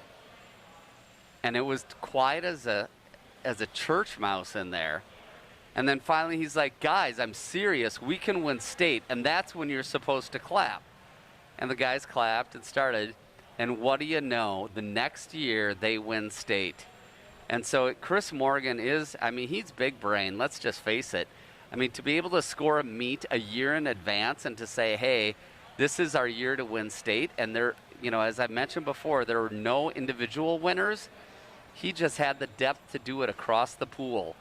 And to do that was just fantastic. And we heard the story from Eli Broman about how emote it was on the pool deck after the 100 butterfly, how all they had to do was not DQ, just swim their races, and they'd win state. So to have a coach who knows the math, who knows the swimmers, who knows how to motivate is that. So you'll get to hear some stories about Chris after this meet during the senior speeches. So make sure you stick around. And Eagan TV, of course, once again provides the best technology, so the boys will have a microphone on deck so you can hear the speeches crystal clear. So we have the 400-yard freestyle varsity. Lane 2 is Derek Bango. Lane 4 is Thomas Keller. Lane 6 is Carson Rivard. Okay, I'm looking at this lineup in lane 4. This is the A relay. Chris Morgan is looking to get a faster time, a personal best for this relay. It's a 3:22:44. So we'll be following this closely. So Thomas Keller touches in with a 26:06. All right, 26. Well, you can see the splits on your own there on the scoreboard here. But, yeah, Morgan has put, I think what he has is his fastest lineup here. So we'll see how it goes here. Thomas Keller is coming in. He'll be handing it off to senior captain Hans Broman. So lane 4 here. Thomas Keller. Oh, nice timing on that split there, 27-29. The boys were practicing the relay exchanges earlier. And once again, you kind of want to have 1 foot behind. It's kind of a jog run here. So Broman hits that wall. Look at the kick. It's all the power is in the kick. So he's getting more and more. The hip is really kicking, and then you want loose ankles. Broman with a split of 24:95. That's good. There we go. Let's see how we're doing here. Lane 2 in the water here is Harrison Bowie. Dobbin Chong is in lane 6. Bowie's really got a nice hit off that wall there. Lined up in lane 4 on that 8. Jose, he's off. Broman touches in with a 27:23. That's a great time on that back half. In the water in lane 2 is Tyler Burby. Lane 6, that's senior Will New. All right, Miguel San Jose is going crazy. He is the winner of that 500-yard freestyle. I can't see Shakopee's time, but I put my money on Miggy. All right, flip turn here. Let's see what Miggy's time is. Can't quite tell the split. It says a 53:22. I know he was in a low 26s there, so sorry. I think the arm is missed a bit. In any case, he's coming in for that back half. And who do we have? Who would you want on the blocks for your anchor relay for a 4-free relay? That would be Emilio Santoyo Lopez. He went a 48 tonight in the 100, so that's the fastest time. That's a 29:40 for that back half for Miguel San Jose. Boy, Emilio Santoyo Lopez just has the hops. Johnny Meseretzky's in the water in lane 2, and in lane 4, diving is his senior, Roni Shrista. Okay, Emilio is swimming the lights out. He's just doing a great job. Look at this. What's his split here? 24:24. That is the fastest split of the evening. So, the time to beat here is a 3:22:44. Chris Morgan's going for it on senior night against Shakopee.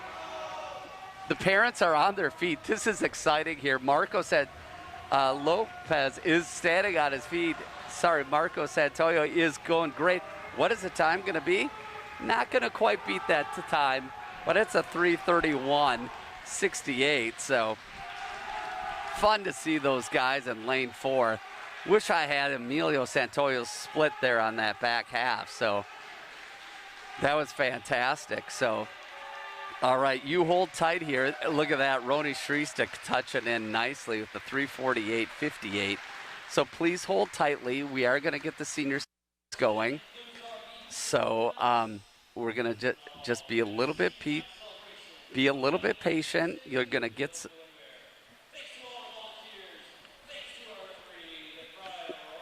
You will be hearing words from Chris Morgan. I guarantee you that. You will be hearing words from some of the guys. The seniors are getting queued up to give their speeches here. All right. So the boys are getting queued up to give their speeches. We will be getting a microphone on deck. We're so grateful for ETV for being here and broadcasting this. So hold tight, grab a beverage, grab some food. I guess you would have about 3.5, 4 minutes here. So you will, we're going to be adjusting the cameras. So as they're getting queued up here, I want to read your list of seniors here. All right, 1 second here. The seniors in alphabetical order by last name: Lucas Arvidsson, breaststroker is his event. Hans Broman, captain, butterflyer. Captain Jacob Frost, diver, and tonight he was a breaststroker. Will New, breaststroker. Emilio Santoyo Lopez, he's a 50 free, 100 freer. And then you have Roni Shrista, who's breaststroker. Tyler Sitter, his favorite is a 50 free. Chuck Steffen, senior captain, who is a breaststroker. So there's a few senior speeches that are going to be given. So we're grateful for ETV for sticking around to give this. So we have to discount some of the technology since it's thousands and thousands of dollars. And as the boys are collapsing that, remember to contact your swimmer or diver regarding the Gertons. They deliver it to your door if you're in Minnesota. For those grandparents in Mexico, they do not deliver to Mexico. But the best plants around, the best vegetables, I'm telling you, the crop of tomatoes that I got from those things, mind-boggling. And my favorite are actually the hanging baskets. So you'll get to see some of those. So what we're doing here is due to COVID, it's going to be a little bit awkward here. So the guys are getting the technology out of the pool. They have to clear out, get on the other side before any parents get near the pool. So thankful for Sandy Setter for being flexible. And, of course, we're always grateful for Eagan TV. On a personal note, I've been involved in this Eagan Swim and Dive for 13 years. Chris Morgan has had a greater influence on my three boys than any other adult. So it's so great to be in his space and see the work that he does. But in all 13 of those years, this is the first time that we've had ETV. So this is something special. And I look at the hits online. It's in the hundreds. And so we so appreciate these guys and the work that they do. So, if you're on YouTube, leave a comment. Let them know that they're listening. Give thanks to these guys because without this, you couldn't see this this next event of these senior speeches. So grateful to them. I've had the opportunity to also do girls volleyball, boys soccer, boys basketball. So appreciate all the effort that they do, and it is professional camera work. It's professional camera crew. So. That's why the angles and the shots that you get are pretty special. So we're grateful for that. A huge shout out to Margaret Cahill. She is the Boys Booster Club president. Let me tell you a story about Margaret Cahill. Quintessential team player. She is the Dean of Student Life at the University of St. Thomas. Her life is crazy right now with all the changes going on with COVID at the school. The school is going from Division III to Division I. Yet she is the president of the Booster Club. And her son, Alex Cahill, actually blew his knee out playing football, ACL injury. Yet she still is the one who logs the most time here with the Booster Club as the president. So, the teamwork that the guys talk about, it isn't just in the pool. It isn't just Chris Morgan, but it's parents like Margaret Cahill. So another shout out to the Booster Club secretary, which is Jennifer Keller. And then our treasurer is Shalone Lee. So she does a great job as well. So grateful for those parents who really make it special for these kids. So those are the officers of the Booster Club. And the parents, it isn't one of those. I showed up for a Dakota Hills Booster Club, and if you showed up, you signed up. I was like, I just kind of want to learn stuff. But this Eagan Swim and Dive combines with the girls program, and so it's one Booster Club, which makes it twice as powerful. So that is just fantastic that they're able to do that. So so appreciate these guys. They're getting the cords and cables ready to go for these speeches to try to drop it down on deck. So we're grateful for that.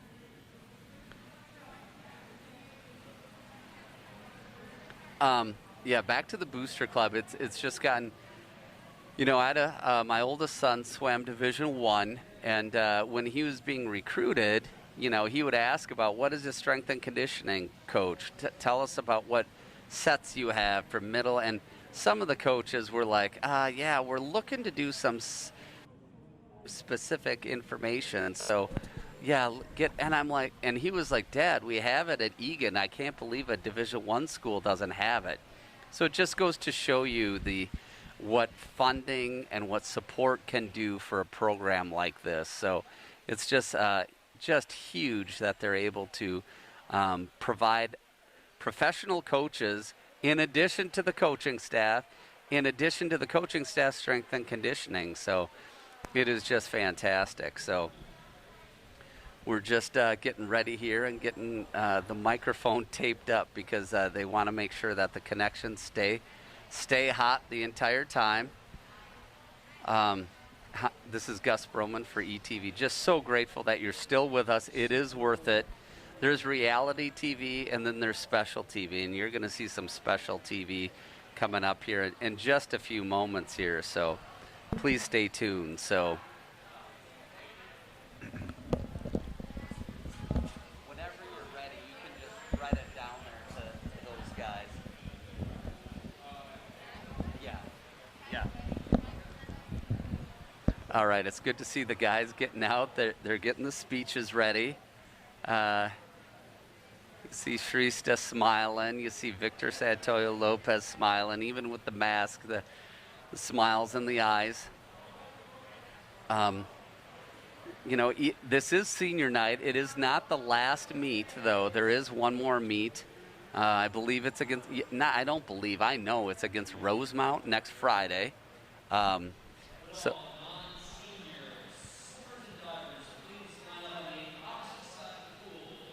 All right, they're lining the team up on the opposite side of the pool to make sure that we have the safety going on. All right, and now we're threading the microphone on deck there. All right, getting queued up for the speeches. Nathan.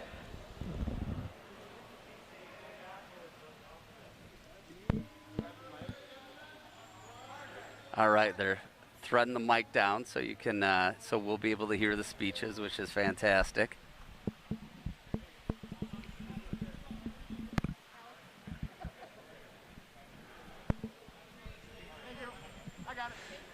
So due to the crowd limit tonight, we're grateful for the swim and dive parents who are watching online. We know it's all the underclassmen, so they open the guest list up to only the senior parents and family members. So another team effort by Eagan Swim and Dive, so thank you. Thank you for that.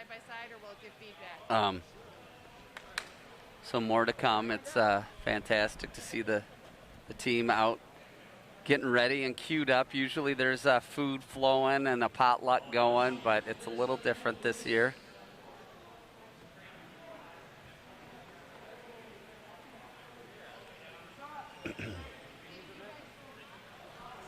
All right, the Eagan TV microphone is on the deck, so we'll see if these guys can hold both microphones at once. I bet they can. They're talented kids, so they'll hold.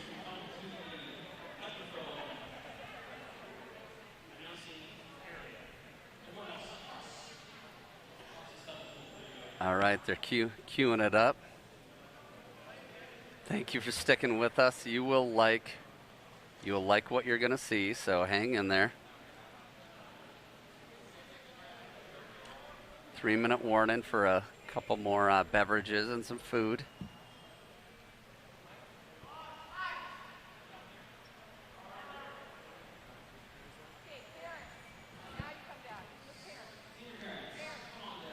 All right, this is Gus Broman. I'm not leaving the pool area, but they have called the senior parents down on deck. So I'm going to leave you now. So please stay with us. The next voices you'll hear are voices from the senior parents. And then you'll hear from Chris Morgan. He'll be talking between speeches on this, shedding light. So enjoy your time. This is Gus Broman for Eagan TV, and I'll be signing off to head coach Chris Morgan.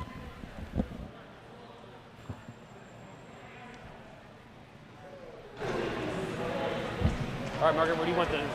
What do you want the parents?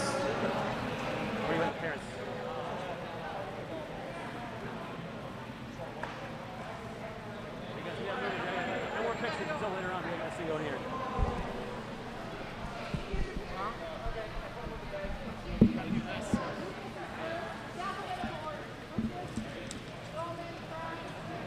Who's doing hot?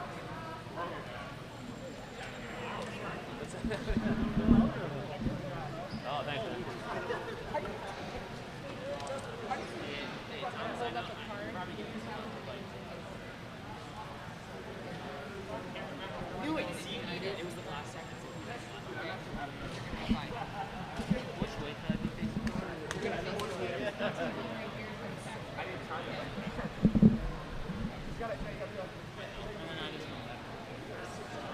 Then when you're done, parents, yep, just turn around and go back.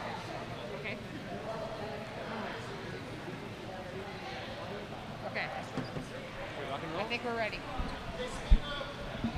All right, Wildcat fans, it's now time to officially kick off Senior Night Celebration, a chance for us to celebrate all the seniors here with us tonight.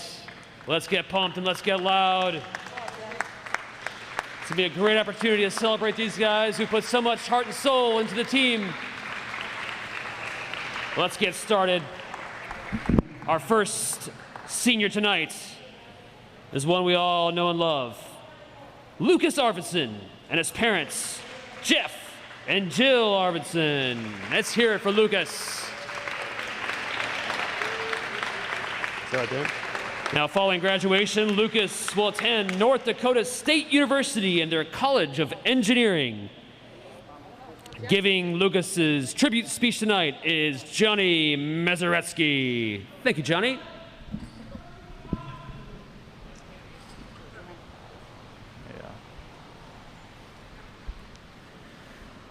So I first met Lucas around 2 years ago when I had first joined the swim team. I didn't really know anyone other than a few people who I'd swam with on Blackline.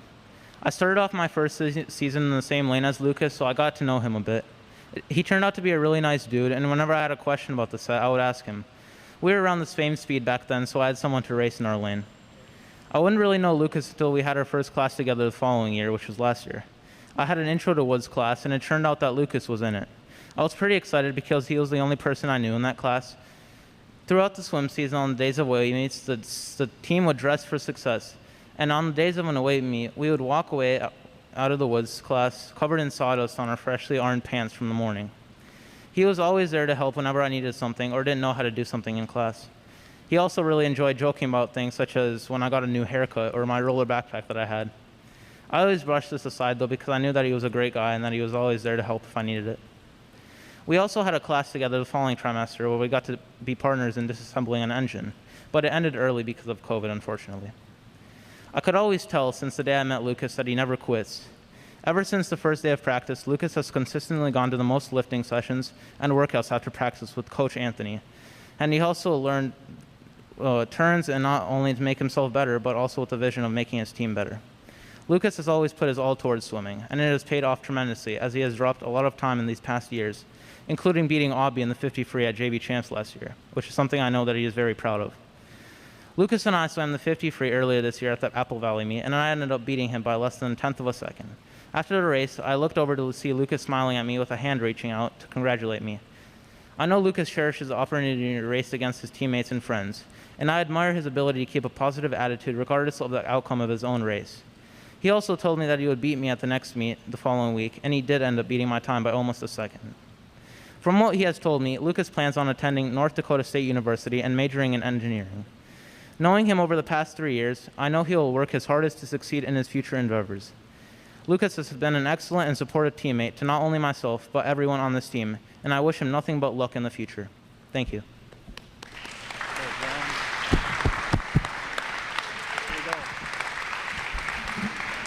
Thank you, Johnny.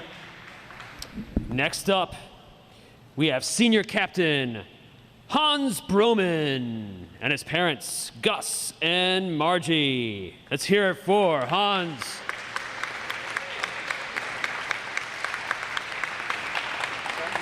Now, following graduation, Hans will study biology at Grand Canyon University in Phoenix. And giving Hans tribute speech tonight is Tom Keller. Take it away, Tom. Thank you.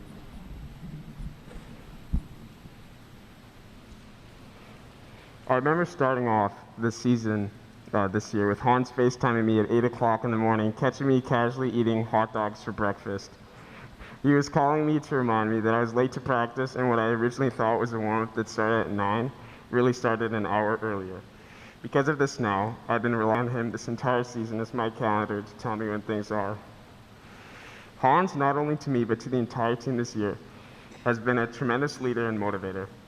He's been doing things like encouraging people to try harder on the set, even though it may seem like there's no point, or reminding us to push through some of the more challenging things we had to go through, like Janet's.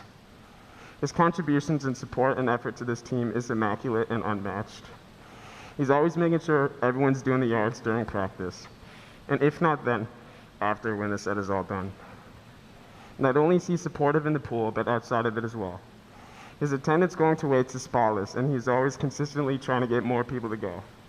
He's managed to drag me along to weights every day as well. There's a reason why we've all been dropping so much time this year, and that's because of the support that he, as well as all the other seniors, have been giving to each of the underclassmen, really leading us to the strong and competitive team we're known as. Hans, though, has really been helping me this season, since I've got Hans always right behind me, literally. He always likes to go behind me during a hard set and tell me to not have him touch my feet, which even though every time he does this, he ends up catching up to me and I feel like throwing up afterwards. I always try to outswim him, thinking I will one day. This is my first year in lane 1, and Hans been taking me under his wing and pushing me through sets of pain and exhaustion I wouldn't ever imagine experiencing this year. Whether it be swimming next to him during the Wildcats 75s, or racing him in the breaststroke, which, by the way, we still need a rematch on that, because that was so close. Hans is going to be attending Grand Canyon University to furthermore his education in biology. Hans is the last Bowman who will lead this team, which the Bowman family has been a part of this team for over the past 10 years. It's an honor to recognize their last son as a part of this team, and I'd like to thank Margie and Gus Bowman for everything that they've done for this wonderful team they've supported for so long. I'm really going to miss you next year, Hans, and things really won't be the same without you while you're gone. I hope you come back to the alumni meet next year so I can get to see you again and get that rematch in the breaststroke. Thanks, Tom. Yeah. Where do we go? Thank you, Tom. Let's hear it again for Hans. Our next senior is Jacob Frost and his parents, Ben and Rachel. Next year, Jacob will pursue a nursing degree with a goal to be a nurse anesthetist. Whoops. He is leaning towards attending Grand Canyon University in Phoenix, and giving Jacob's tribute speech is Alex Cahill.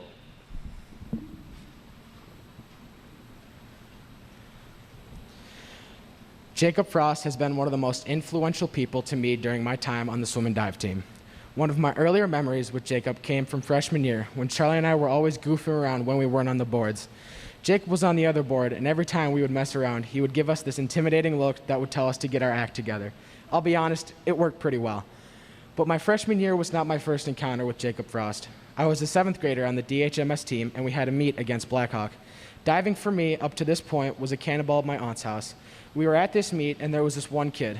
Not only was he in better shape than any person on deck, but he was also an amazing diver. We all were in awe. Jacob has been a hard worker in practice. He always shows up with determination and drive. He never questions whether he can do the dive or not. At least externally, he didn't. We divers have our own little world over here at the well. As a leader and captain, Jacob doesn't just talk the talk, he walks the walk. He always worked hard, and that attitude rubbed off on those around him. I don't have a professional diving career ahead of me, but since my freshman year, Jacob has always pushed and encouraged me to do my best, and Jacob has always reminded me and the others that we all play an important role in the team. In addition to this dedicated work ethic, Jacob is fun to be around. Jacob and I have had some great memories together on the team, whether it be him picking me up at 5:30 in the morning to go to the Minnetonka Invitational, or to go out to eat while we waited for the swimmers to arrive. Something I miss is watching the dive replays on the TV, then making funny comments and remarks about each other's form, and the constant laughter after a smack and checking out the bacon. Jacob, I want to thank you for 3 great years of friendship. The deck will not be the same without you, and although there will probably be a little goofing around if Gabe and I have anything to do with it, but we will continue to work hard for the team. You leave some big shoes to fill. To quote Vin Diesel from Fast and Furious, no matter where you are, whether it's a quarter mile away or halfway around the world, you'll always be with me and you'll always be my brother. Thank you again. I will miss you so much and wish you the best of luck in college, although I know you won't need it. Oh, and by the way, you're going down in the splash contest next year because the cannonball is one of my best dives.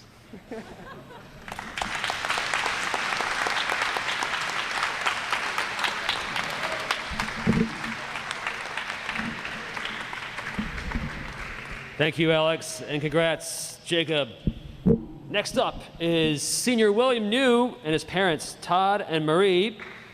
Let's hear it for Will.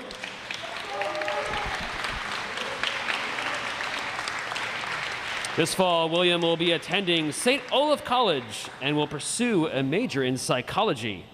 Giving Will's tribute speech is Dobbin Chong. Dobbin?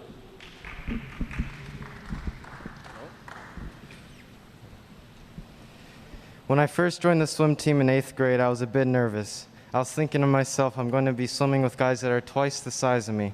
Why would they want to talk to a middle schooler? But then I met Will. When I first saw him, I thought to myself, wow, he's a pretty big dude, and dang, he could pull off that middle part. He wasn't too talkative at first, but once you got to know him, you realize on the inside he was like a gorilla on caffeine. Every time he gets in the water, I guarantee you he'll splash you or smack the kickboards on the water. Sometimes he'll make his own silly stroke that would make you think he's crazy, but it also makes you smile. I remember one meet at Lakeville South, they were playing music, and you would see Will on the deck singing and dancing his heart out.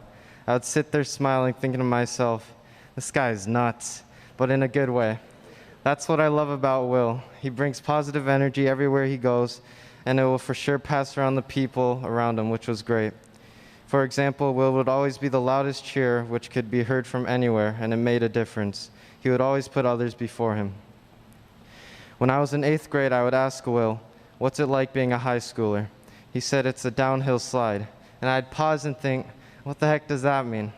But today my idea, it means it goes by pretty quick and time flies, but you have fun while doing it, not with just a swim team, but with your brothers.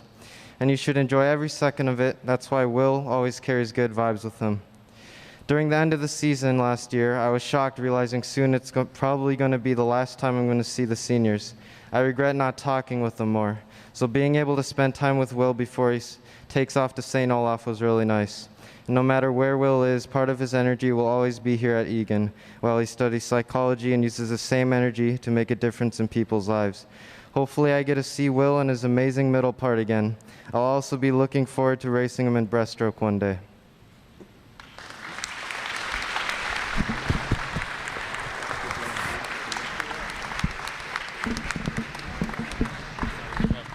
Thank you, Dobbin. Congratulations, William. Our next senior is Emilio Santoyo Lopez. He's here with his parents, Monica and Marco. Emilio plans to pursue aviation. He'll take a gap year and will apply to Minnesota State University or the University of North Dakota. Giving Emilio's tribute speech is Roni Shrestha.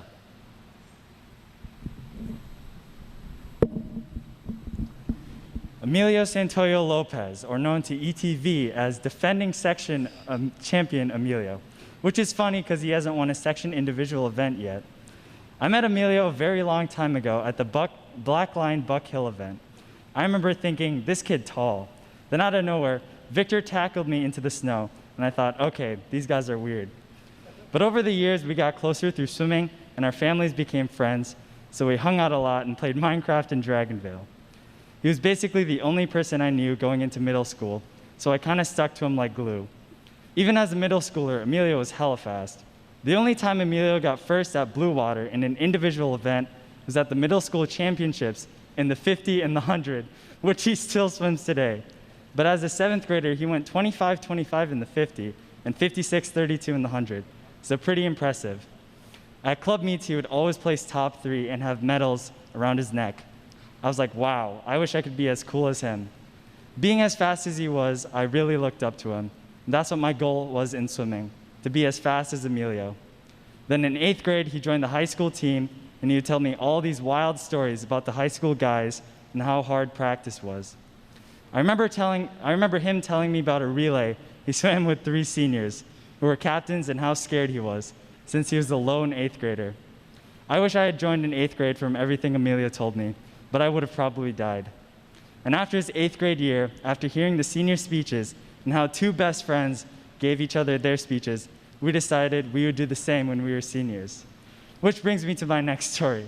This story we both agreed had to be in the senior speech. It's so funny that I wrote a speech about it in my speech class in sophomore year. So that summer, we had a club travel meet to Lincoln, Nebraska. This was a fairly fast meet, being prelims finals, so we had to go kind of fast. The pool was outside, and it was literally freezing, like the coldest thing I had ever felt. It was like swimming in an ice bath. So anyway, the pool was cold, it was outside, it rained a little on some of the days. We had to wake up at 6 a.m. to eat breakfast at a hotel, and then warm up in the very cool pool right afterwards. So Emilio was not having a super fun time, and being super speedy, he made finals in most of his events, which meant he had to swim again in the afternoon, while me and the rest of our friends didn't make finals. Emilio was pretty grumpy because while he had to swim, we got to mess around and just have fun. We would embarrass him when he was up to swim, cheering super loud and obnoxiously. Then I had a brilliant idea to cheer him up, a little prank. So one of our friends had NyQuil, and I thought it would be funny to sneak it into some Gatorade and give it to Emilio before he swam. So we crushed up some NyQuil and put it in some Gatorade. I left it in the fridge overnight, and when I checked on it the next day, it was a horrifying color. I put it into white Gatorade, and the NyQuil made it a sickening yellowish tan color. I then decided maybe not a good idea to give this to him. So I drank it myself, just a sip, to see what would happen. And me being pretty skinny, I was very sleepy for the entire day.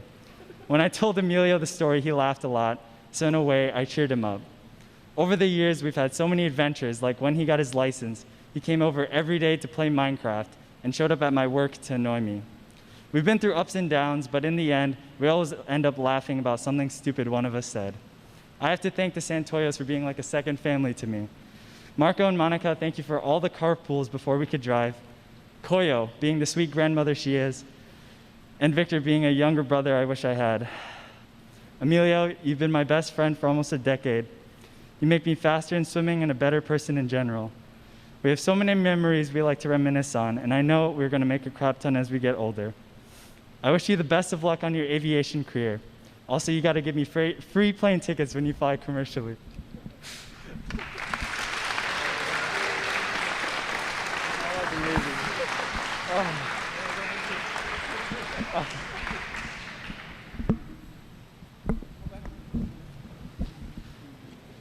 All right, up next is Roni Shrestha and his parents. Come on down, Roni. His parents, Renu and VJ. After graduation, Roni plans to study computer science.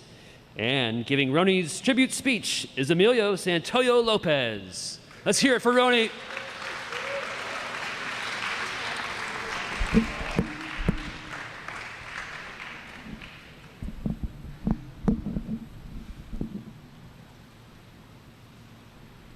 Fourth grade.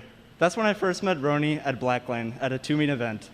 And for 8 years of my life, I had this kid stuck with me throughout my entire 8 years of my life. Seeing each other grow up, for 8 years, seeing each other grow up as kids to almost adults, from having squeaky voices to now more deeper voices. 8 years, oh boy, has it been the best years of my life. Roni isn't just a best friend, but he has become my brother. Growing up with our ups and downs, our unforgettable memories from Blackline Aquatics to school, and our lives outside of that. Too many to count that I can't even talk about it in an hour. I honestly could go a long time just talking about all the fun times that we've had on Blackline. We grew up together, and I honestly don't know what my life would be like before I met Roni on Blackline. Though for me, Roni has been there forever. Swimming practices with me were never dull, and having him there made the practices much more enjoyable, especially for the fact that he pushed me to become the swimmer that I am today. So thank you. And thank you for surviving what we call the Jason sets with me. for being my relay buddy and my racing buddy. Now onto the stories. Now I heard while writing this that Roni would be doing his speech about me before me. So I bet the Nebraska NyQuil scandal was already talked about. Probably one of the funniest pranks that could have happened if it did. Finding out what Roni and the others planned made me laugh for minutes. I truly would have been screwed at finals if I took that weird-looking colored Gatorade that you mixed with the NyQuil. I thought it was weird that they wanted to do a chugging contest an hour before finals came around. Honestly, those travel meets we had together were my favorite growing up. From Madison to Sioux Falls to Nebraska, they were always jam-packed with fun stories and memories. Moving on from swimming, Roni and I do a lot of things together. From rooming in Washington, D.C. trip on 8th grade, to going to our one and only homecoming dance, which is a story in itself, but it's funny to look back on. Then all the jump scare that he did to me while we were doing a bonfire. I was showing our friend a video that was very creepy and unsettling. And it was midnight, pitch black outside, while the fire was going on. And Roni said he was gonna be heading home, and I thought that would be funny. No, and he thought it would be funny if he walked up behind me while I was watching this spooky video and scare me. I looked back at him, and I let out the biggest screeches and probably woke up the whole neighborhood in the process. I can never look at a scary video without looking behind me, now thanks to him. And recently, we took on Pokemon Go, driving around, catching all sorts of Pokemon. We end up comparing and seeing who has the better ones and the rare, shiny Pokemon. Roni has become so obsessed with the game to the point that he texts me pictures of Pokemon that I don't have and makes me feel sad that I don't have it. You could say quarantine has made our friendship closer than ever. With Pokemon to the PlayStation gaming that we do, spending probably around 1,000 hours worth of calls together. So much to the point that my parents don't even ask who I'm playing with because the answer would always be Roni. And the funny questions that my parents ask, oh, why were you screaming downstairs? Oh, I was playing a scary game with Roni. I honestly have no clue what my life would be like without Roni if he wasn't in it. It's cheesy, but Roni was the best friend that I could ever ask for. And the stories that we have made over the past 8 years will be remembered for ages to come, and the stories will live on between us forever. And then we can look back on the past years and laugh at the good times we had. Roni will be going to Iowa State University to study computer science. And even though you'll be far away, our friendship will never be gone. So thank you for everything that you have done for me. Thank you for your family, for always inviting me over to play Minecraft, for sticking by my side always, for being the greatest teammate that I could ever ask for. I wish you all the luck in Iowa for a new chapter in your life. And I hope that we still play more scary games and play more Pokemon and make more memories together on whatever comes up in our life. But before that, let's end this season with a bang together, shall we?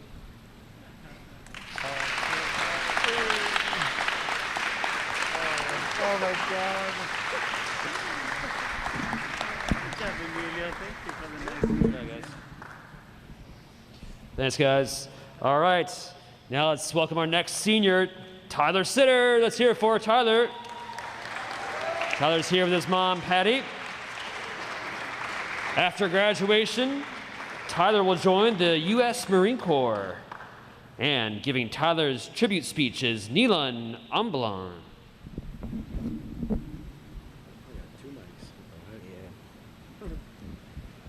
I don't know the reason Tyler joined the swim team, but I definitely know the reason he stayed. He stayed for the everlasting bonds and friendships that he created in swim. He stayed because he wouldn't find the same group of people anywhere else. He stayed because we, the swim team, are like a family to him, and he's the same for us. He will be leaving the team, but he will never leave this family that we have created. Though he's sadly leaving the team, he's joining something greater. He's joining the Marine Corps, something which is considered one of the USA's most lethal fighting forces. To be in that force, you need to put a lot of work in. You must be as strong, if not stronger, mentally than physically. I know it's not a great comparison, but it's kind of similar to swim. In practice, you need to push yourself and tell yourself to keep going. It's very rare that your body just stops working. It's almost always your brain telling you to stop. There are many times I and others have wanted to stop swimming, whether it's in practice or in the middle of a 200 IM or the 500 free. There are many times that I struggled in the swim, and every time I was struggling, I knew someone was always there to cheer me on and tell me to keep going. That man was Tyler. Tyler is always there losing his voice, cheering you on in meets, whether he was swimming that night or not. He's always there motivating you and giving you the energy to keep moving. I think as a Marine, this is a great quality to have. I think with Tyler's personality, he'll be able to create bonds and make someone want to keep going, like he makes everyone on this team want to keep going and swimming. Tyler can do many things. He's not only a great worker and motivator, but he's also great with the camera.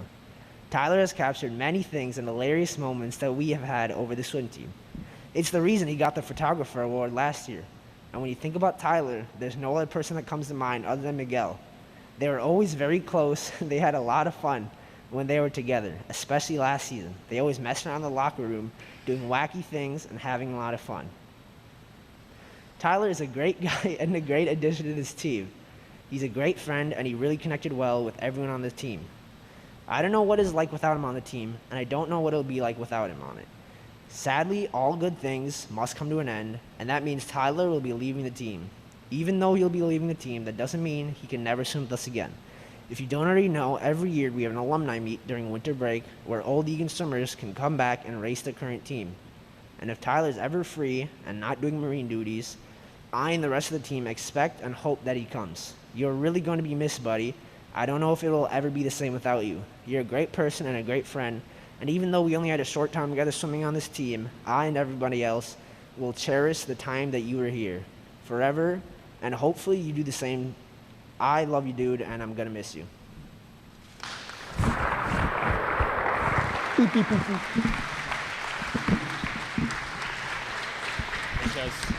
All right, congrats, Tyler. All right, now for our final senior of the night, it's senior captain Chuck Steffen. Let's hear for Chuck. And Chuck is here with his parents, Terry and Dana. Next fall, Chuck will attend the University of Wisconsin-Madison and plans to major in computer science and also row. Giving Chuck's tribute speech is Miguel San Jose. Now, I'm not too great with speeches, but when it comes to another person, I can talk all day. But anyways, Chuck Steffen, AKA Chuckles, AKA a lot of things, to be honest. But he is one of our many seniors this year and is also our captain. So unfortunately, Chuck will be leaving us this year. And he will be going to UW-Madison studying computer science, and we'll be doing rowing, which would be very fun. I actually met him at Pinewood, and we had these after-school activities called Explore. And I joined the juggling class. He also happened to be in that group as well, and I recognized him because I would see him walking in school, and I also met him through my sister. We would talk, and he would help me with juggling techniques. Every day I would get better and better, and now I can juggle very well. So thank you, Chuck. He also plays baseball for Eagan, and he's a catcher, which is one of the positions that I could never play myself. And if you've ever played catch with him, sheesh, he is a cannon. And when I played catch with him, he kind of hurt my hand, not gonna lie. But it was last year when I really got to meet him, and boy, he's a comedian.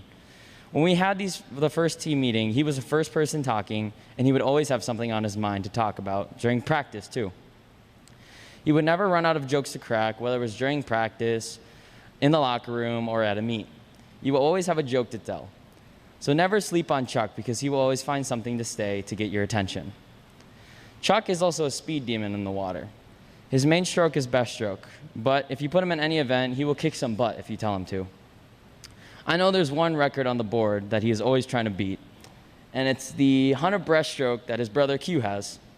And maybe he'll get it this year, but hey, if you do, that's a lot of bragging rights you can have on Q. So if I were you, Chuck, I'd break it. One of the things that are fun to do with Chuck are the bus rides to away meets.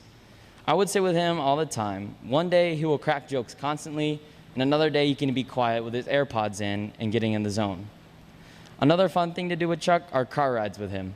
No matter the time of day, he would be blasting music, especially during winter break. He always picks me up because he lives close to me. And when he shows up, I could hear the loud music as I come out of my garage. By the time we get to school, I'm all hyped up and ready to swim. And just when you think I'm done, there are still quite a few things to talk. But one thing in particular is after meet, we have parties. That's when Chuck's competitive side really comes out, when we are playing video games.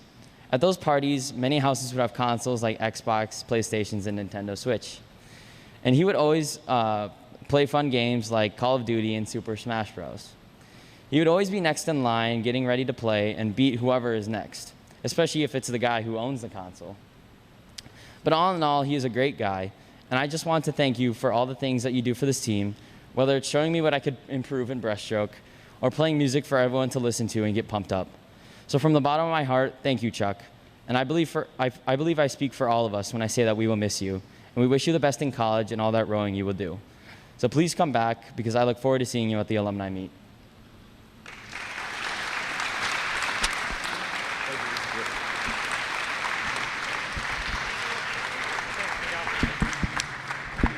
All right, Eagan Wildcat family, let's give it one more time. Let's hear it one more time for our seniors. Lucas Arvidsson,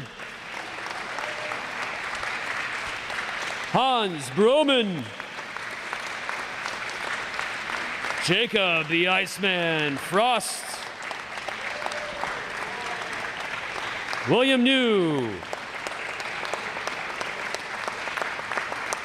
Roni Shrestha, Emilio Santoyo Lopez, Tyler Sitter,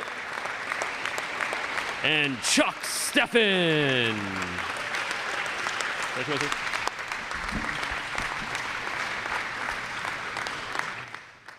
Thank you, guys. Love you. Have a good night. We're not done yet. Okay, we're not done yet.